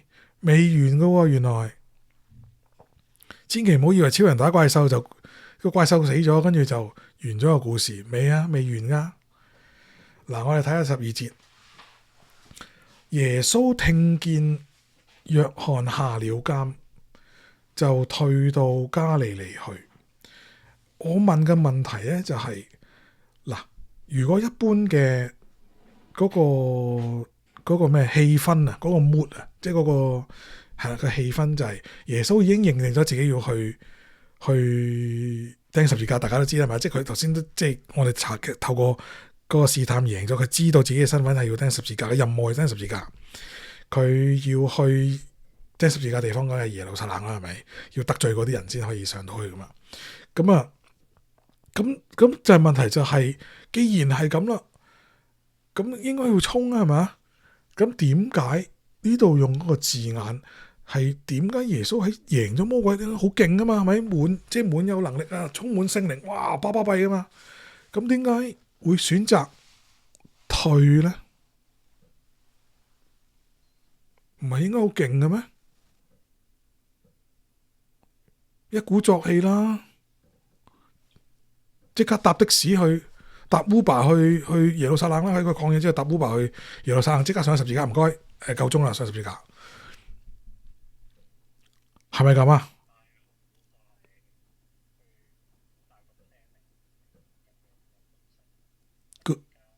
係。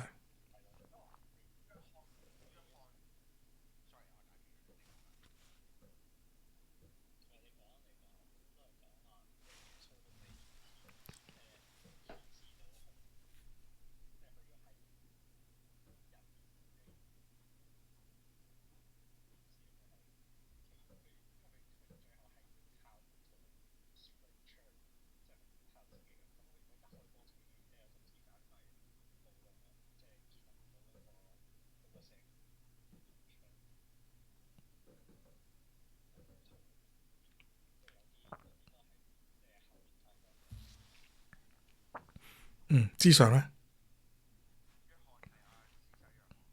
啱啊。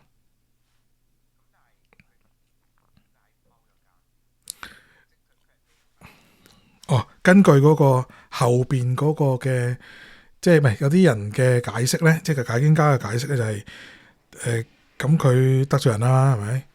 咁佢成日都講傳呢個天，即係你諗下佢之前鬧咩啊？鬧嗰班法利賽人同撒都該人係咩？Son of the rich 啊嘛，係咪？即係鬧佢係毒蛇種類，係咪？記唔記得？咁啊，咁佢應該都係得罪人多啦，係嘛？咁人哋嚟洗你真係鬧人，咁梗係得罪人啦。第一、第二就係，如果你繼續睇後邊咧，即係施洗約翰點死咧，就係佢有個希律有個咩中文叫即係廣東話叫契家婆，但係佢有個情婦啊，即係佢有個女人啦，佢即係佢希律中意一個女人啦。咁個女人有個女，即係人哋老婆人妻嚟嘅，嗰個女唔係佢。咁啊，嗰個女話啊，我想要邊個嘅人頭，因為佢知道約翰都係指責權貴，你唔應該咁樣娶呢個女人啊，something like that咧，咁就即係索性俾個機會佢斬咗佢。咁於是即係咁好明顯，約翰點解會坐監咧？就好明顯係即係做呢啲先知，梗係唔方好，即係唔方有咩好下場啊！耶利米都成日俾人捉啊，就算佢真係一個真嘅先知，佢證明咗佢講嘅嘢啱都好啦。佢即係唔啱聽就唔啱聽噶啦。呢個社會大家都話咗俾你聽，講真話未必會有好下場啊嘛，係咪？咁所以做得先知咁啊，俾人拉好正常啊，係咪？咁係咯，嗱，即係點解耶穌聽到風聲緊就退咧？呢下先至恐怖啊嘛，係咪？所以咧，頭先阿 Fish 講得都幾有道理嘅，就係我喺度諗，耶穌嚟呢個世上係咪有一個特定嘅軌跡，喺特定嘅時間佢要做特定嘅嘢，就好似一篇音樂嘅樂章，你要特定嘅時間彈特定嘅音、特定嘅 chord， 咁先係一個音樂嘅樂章，咁先係一個 plan 嚟噶嘛。係咪其實一個音樂嘅樂章，即係一個譜，就係一個 plan 嚟噶嘛，就係呢個音樂個 plan 係，即係你點樣彈啊嘛，係咪先？即係喺一個 right time right path 去完成上帝嘅嗰個 mission， 唔係我幾時想去衝就去衝。耶穌呢個係用翻一啲即係政治嘅字眼，就叫做戰略性嘅退卻。我做咩一定要衝嘅？係咪？教會響缺乏金錢、響唔夠人手嘅時候，點解係都要做一啲即係呢啲事工？點解唔 cut 得啫？唔夠人點解唔 cut 咧？點解係要 cut 嗰啲，唔 cut 嗰啲咧？有權衡輕重係咪？即係有啲嘢唔係嗰下你一腔熱血就衝嘅。耶穌都係咁，所以咁佢要做啲咩啊？唔係後邊講出嚟噶，直頭喺呢一章就顯示到出嚟耶穌要做乜嘢。咁我哋會問：咦，點解會退嘅？耶穌要做乜嘢？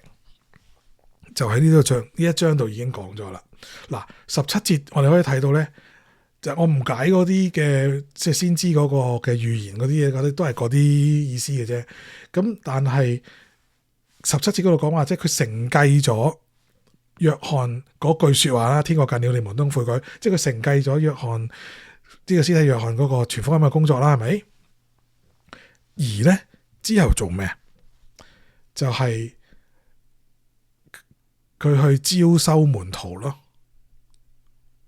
佢要收，好似阿 Fish 頭先講，佢個 Fish 講得好好啊，就係耶穌要收門徒咯。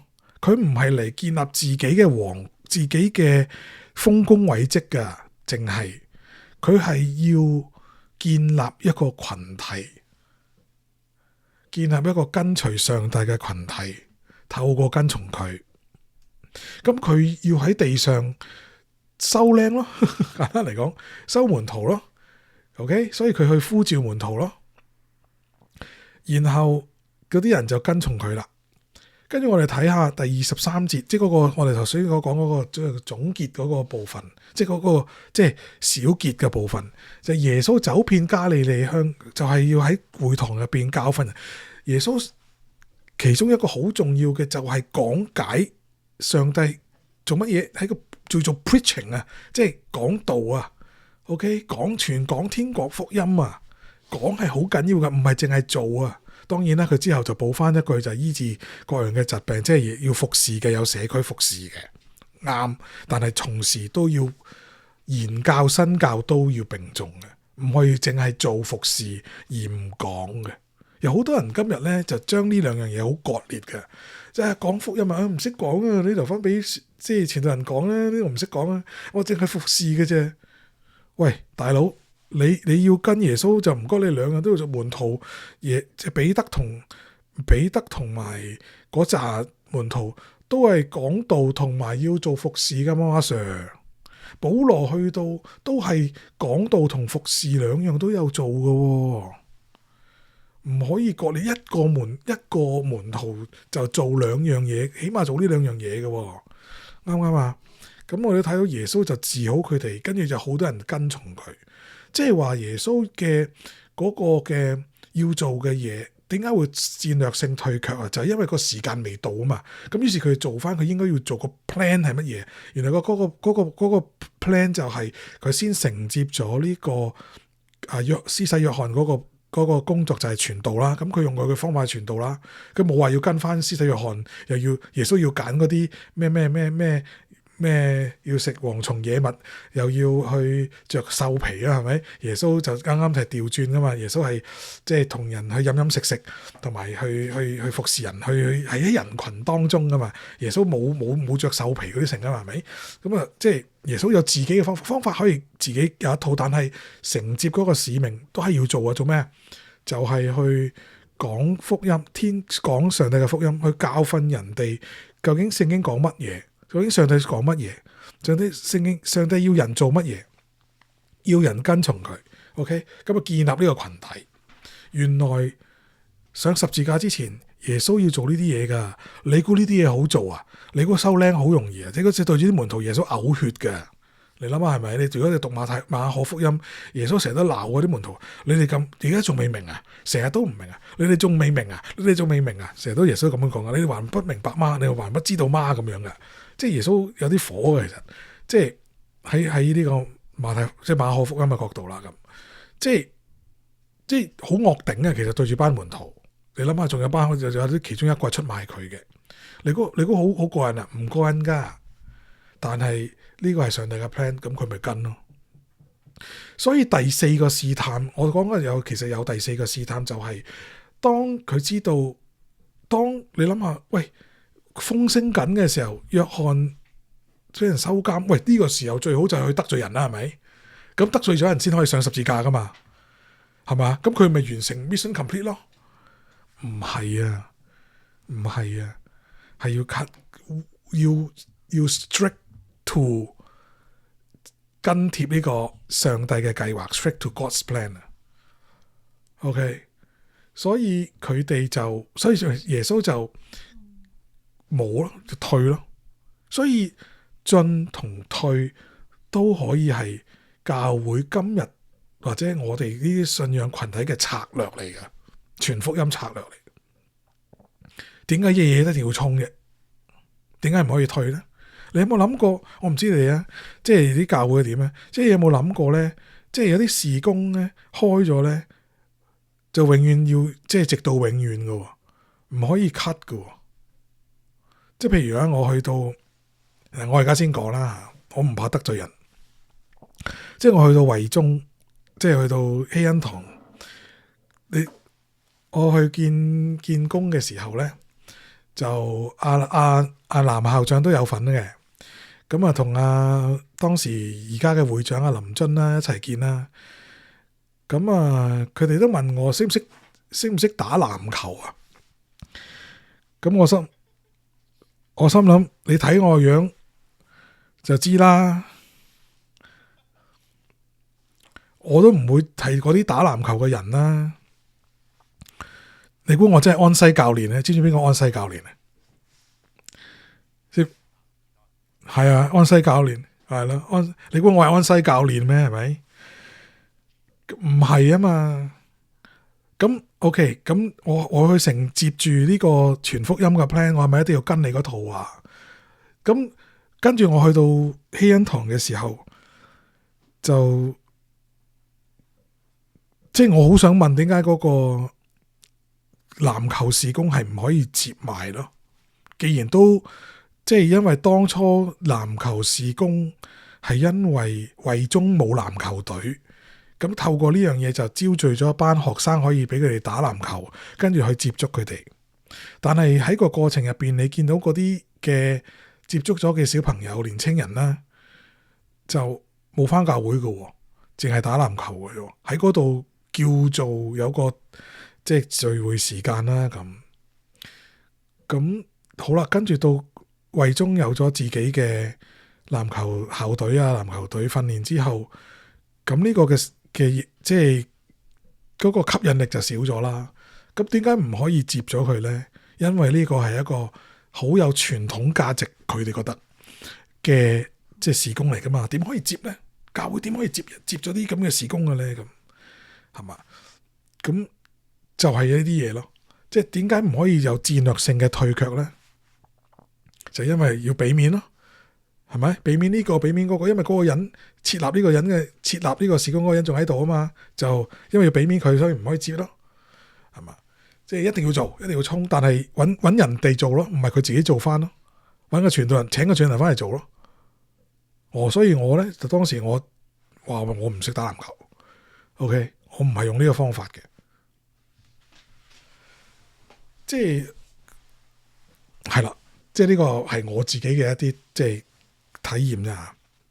咁所以你見到咧，其實你可以今日嘅查經咧，我哋可以睇到，即係耶穌就係 stick with 上帝嘅 plan， 係忠誠於上帝嗰個 plan，stick with 到一個境地就係佢知道自己要上十字架，其他嗰啲嘢佢當唔睇唔到，當佢無物，當佢冇到，佢好忠誠咁跟住要去做。而呢個 plan 唔係純粹要佢上十字架，而係佢之前仲要做好鬼多嘢，受好多氣。係嘛？你諗下佢成日俾人，唔係淨係俾魔鬼試探嘅，魔鬼唔係淨係親自，淨係即係用自己嘅形象去嘅。佢有好多嗰啲法利賽人啊、祭司啊嗰啲走去試探佢噶嘛，係咪？咁成日好煩啦，係咪？咁啊，所以係咯，即係對應翻我哋自己嘅即係嗰個狀況，我哋話要跟耶穌，我哋咪要面對呢啲嘢咯。係咪？我哋咪要面對呢啲嘢咯。個試探到我哋兩腳一伸之前，我哋應該都仲係一日都要俾魔鬼試探嘅，因為呢個人生係我哋嘅曠野嚟嘅，係個市場嚟嘅。直至到我哋見主面，我哋先至個 exam 先至完，係嘛？我記得咧就有個例子就係咁嘅。最近咧我老婆咧就去考嗰個日文嘅能力試啊，我冇去考啦，咁佢去考，咁咧就響一個好有趣嘅即係現象就係，好多人咧就以為嗰個當嗰個examiner 即係嗰個考官啊嗌我停筆收卷咁樣啦，咁收咗卷，問題簿都收埋啦，啲卷收晒啦，咁嗰啲人咧就走去攞手機出嚟，跟住於是咧即刻有人咧走去紅牌趕佢，跟紅牌係 disqualify 咗佢咯 ，DQ 咗佢咯，咁就佢份卷就即係 disqualify 冇分啦，即係佢成個試就廢咗啦。其實點解你知唔知啊？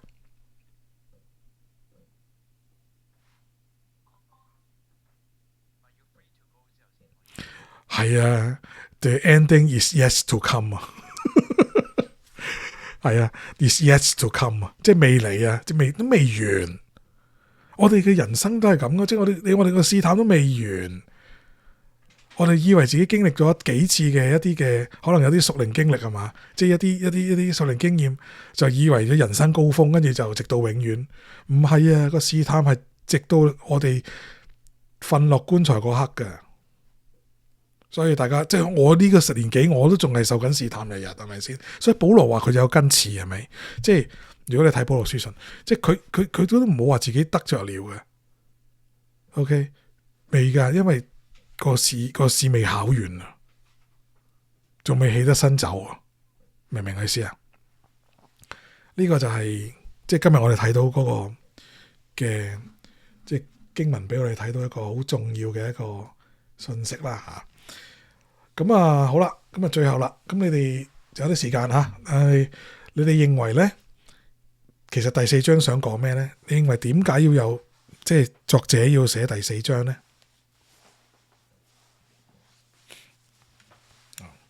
交俾你哋講啦。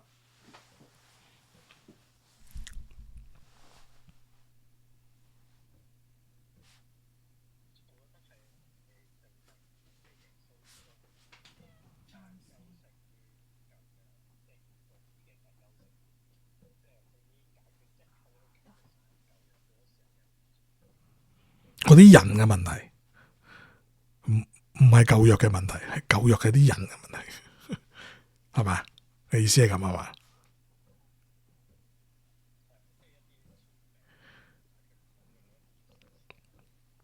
嗯嗯嗯，其他人咧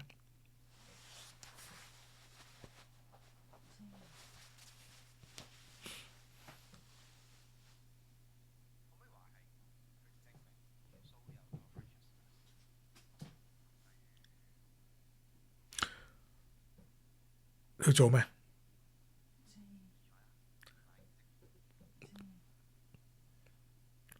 誒，佢係一個你可以話係㗎，即係佢係一個 the beginning of 嗰個，即係嗱，因為佢之前即係佢第三章最尾咪講佢這是我的愛子，我所喜悅的嘅。我哋講佢係聖化咗嘅聖潔㗎嘛，係咪？咁係俾上帝用㗎嘛？咁基督都係俾上帝用嘅一個人啦，係咪？咁佢俾上帝用，咁呢樣嘢，咁就啲人就會問：你有咩資格？你有咩資格可以成為呢樣嘢啊？啲人一定會問㗎。你有咩巴閉啊？點解係你啊？明唔明我意思啊？點解係你啊？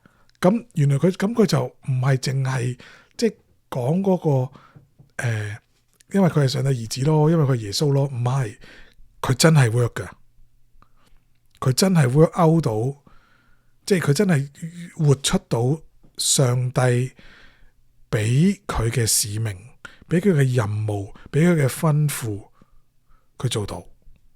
which 以色列人，好似頭先阿 Fish 講，以色列人喺舊約嗰個失敗，佢重複緊嗰份卷係同一份卷嚟嘅啫嘛，係咪？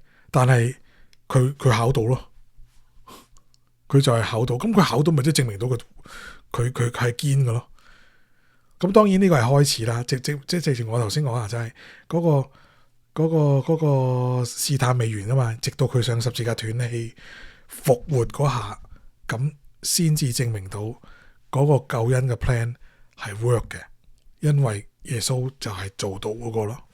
所以信耶穌嘅嗰個重要性，嗰個點就唔係佢可以即係今日個教會所傳嗰啲啊，耶穌保你平安啊，耶穌賜你喜樂啊，耶穌救你啊，咩幫你啊咩？唔係啊，耶穌做得到，我哋跟住佢咁樣去做啊，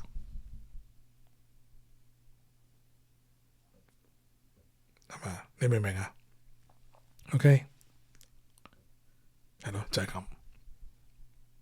其他人有冇咩意見啊？冇啊，冇啊。其實今日就差唔多噶啦。你哋有冇其他嘢想問或者發表？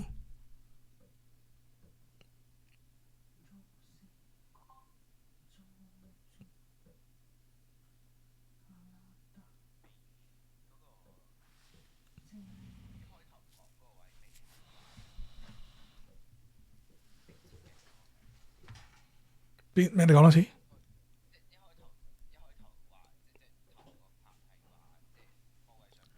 哦，捷徑，哈哈哈。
講開禪宗嗰啲嘢，咁咧就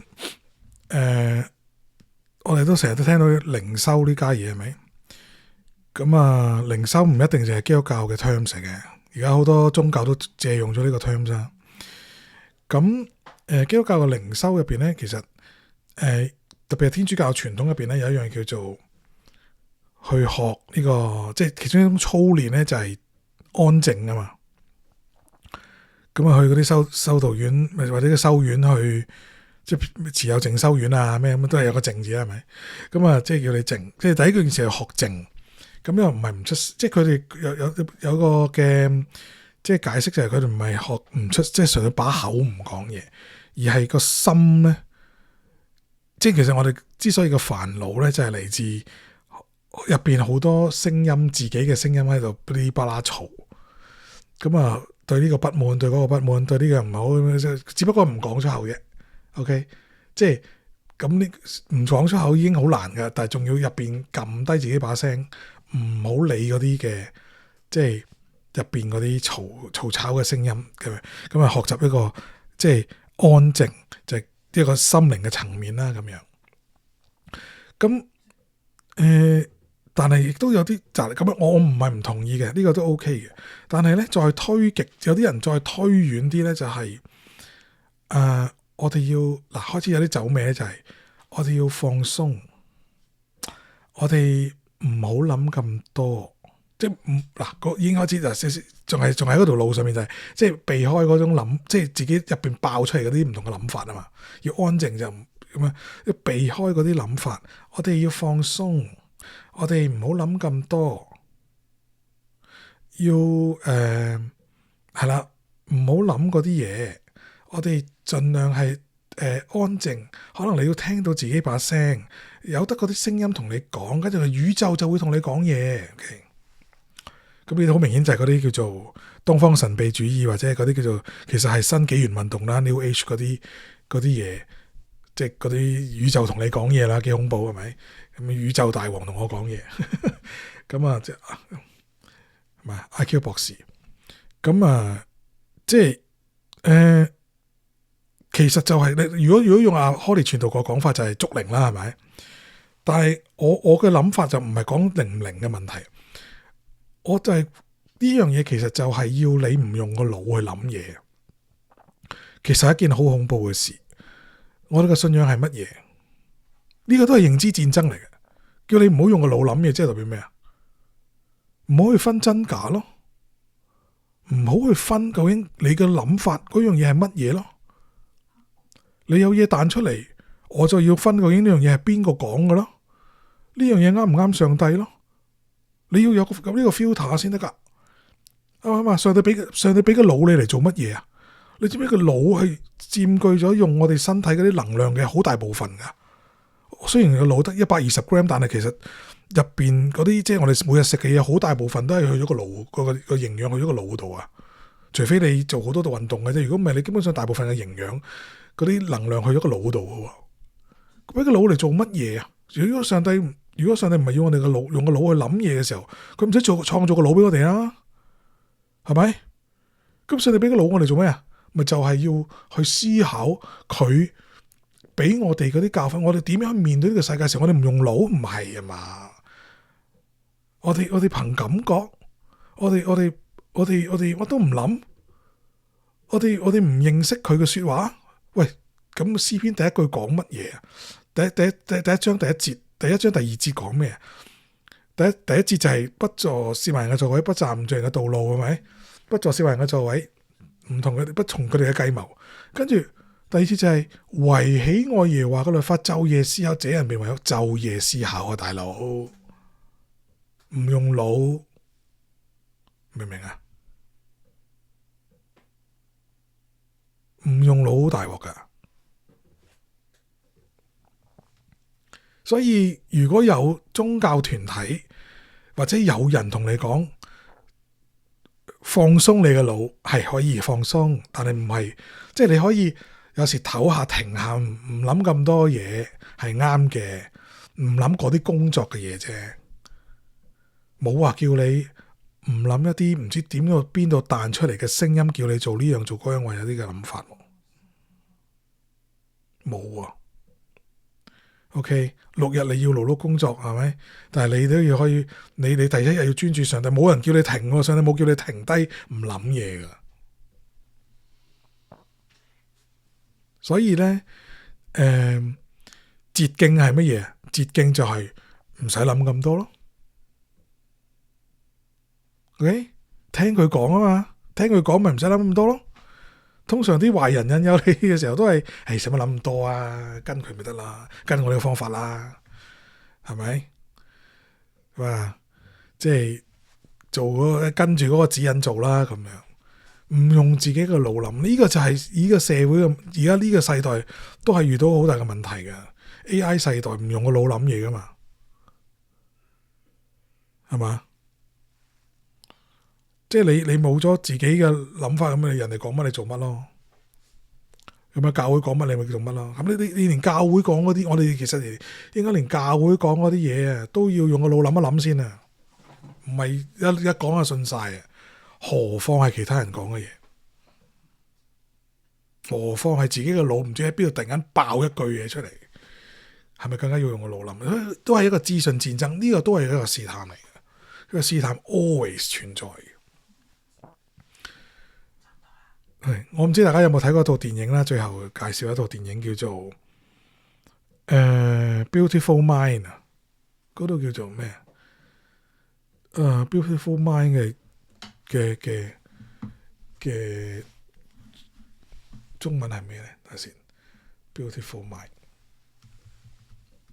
Mind，Beautiful 講一套唔係。Beautiful Mind 係講一個科學家有神經呢度中文係咩？冇寫喂，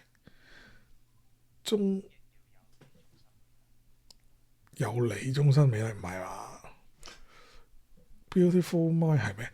睇下先，中文啲冇，睇下先，中文。美麗心靈美麗心靈有你中係咁噶。其實嗰套戲唔係講有你終身美麗，嗰個你係都係咁講嘅。嗰個你係一個好特別嘅嘢嚟嘅，唔係一個人嚟嘅。OK， 係講佢有即係佢嘅腦就係成日都有一個影像泵出嚟嘅，跟住佢固定咗個人，佢分唔到嗰個人係真人。佢有幾個朋友啊，佢喺個腦入邊生出咗幾個朋友，佢成日同佢講嘢，佢以為真係有個人，但係其他人係見唔到啊。OK， 咁但係因為佢呢樣嘢就佢係一個數學家，咁佢就發明咗一個解破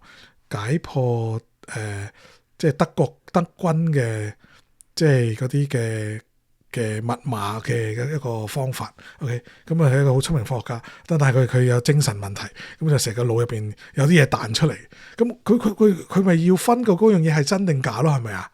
咁呢套戲就係講嗰樣嘢好有趣啊！咁實際係我哋咁，即係我哋都要分真假。究竟即係後尾佢都接受咗自己原來係有呢幾個朋友喺度，後尾佢知道自己原來係有呢個問題咯，明唔明我意思啊？咁啊呢套戲可以值得大家睇下。咁啊係啦，就今日去到呢度就係講試探，唔係我哋想象中嗰樣嘢，即係唔係寫我哋咁簡單嘅。原來即係我哋一世人都要成日受到試探，而我哋點樣可以勝過試探咧？就係我哋清楚自己嘅身份，清楚上帝嘅 plan 清楚上帝嘅 plan。我唔可以講話我好清楚知道我哋每一個人每一個分鐘每一秒。上帝要我哋計劃做乜？上帝都唔係一個宿命論嘅。上帝話你嘅第幾分鐘幾點鐘就要做啲乜嘢？No，亦都唔係好似一個寫咗一個劇本就係曾經有個後生仔問過我，就係佢當年就都係 A level 啦。佢問我究竟我應該佢好勁嘅嗰啲即係讀嗰啲學霸嚟嘅，佢係嗰啲 A level 全部 A 嗰啲人嚟嘅。咁佢問我究竟佢應該讀medic 即係讀醫科好啊，定還是去讀咩啊？讀醫定係讀建築啊 something like that 啦。佢話佢唔知讀邊科去榮耀神咁樣喎，咁樣咁我亦都可以爆俾你聽，呢個係牧師嘅仔嚟嘅，牧師仔 OK，就我唔講邊個牧師啊，當然。咁我心諗你問你老豆咪得啦。咁但係佢問我啦，咁佢尊重我問我啦，咁我都答佢啦。咁你哋會點答啊？如果係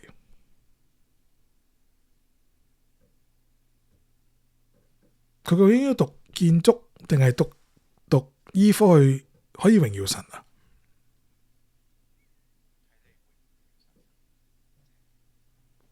佢而家又決定揀邊科啊嘛。佢又話冇呼召嘅啫。其實你又跌咗落佢個圈套度啦。其實咧唔係讀邊科去榮耀神啊，係你讀邊科都要去榮耀神啊。你明唔明啊？你係透過你讀嗰個科，你唔係淨係讀醫科先可以榮耀神，你可以唔讀書都可以榮耀神噶。你諗下係咪？如果你係跟從上帝嘅吩咐去做人，你做乜嘢都係榮耀神噶啦。如果你做嘅嘢根本就唔係跟住上，即係你唔聽上帝嗰個吩咐，嗰啲舊約嗰啲吩咐去做，你做乜嘢都唔係榮耀神嘅。OK，所以個試探咪由呢度咯。OK，唔係宿命論嘅。OK，唔係有個特定嘅 plan，但係我唔能夠話俾你聽，你生命入邊有咩特定嘅 plan，但係我哋有冇跟住上帝嘅吩咐做？你清唔清楚上帝吩咐先？首先，你嘅資訊足唔足夠先？唔足夠去充足佢，跟住你先跟住去做，係嘛？咁呢個係一個認知戰同埋行動戰嚟嘅，所以冇分頭腦知識同埋行動嘅，係兩樣都要有嘅，缺一不可。OK。好，今日就去到呢度啦。有冇嗱？最後俾多一條問題，有冇？冇就真係完啦。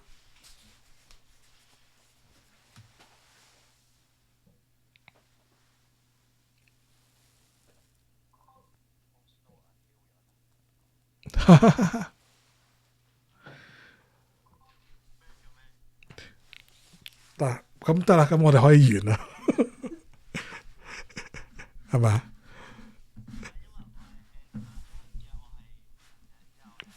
但係唔緊要，唔緊要，知啊知啊，得冇問題。你睇翻錄影啊，有問題喺個 group 度問翻啦，冇問題嘅，好啊。高明謙，哇辛苦，你唔好食一次過食太多啊，知唔知啊？頂唔順嘅。好啊，咁啊，我哋去到呢度先，今日啦，我聽朝早起身，又有咩？點啊？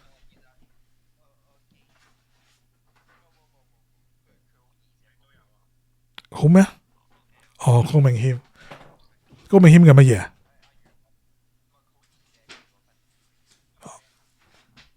哦，好啊，高明謙，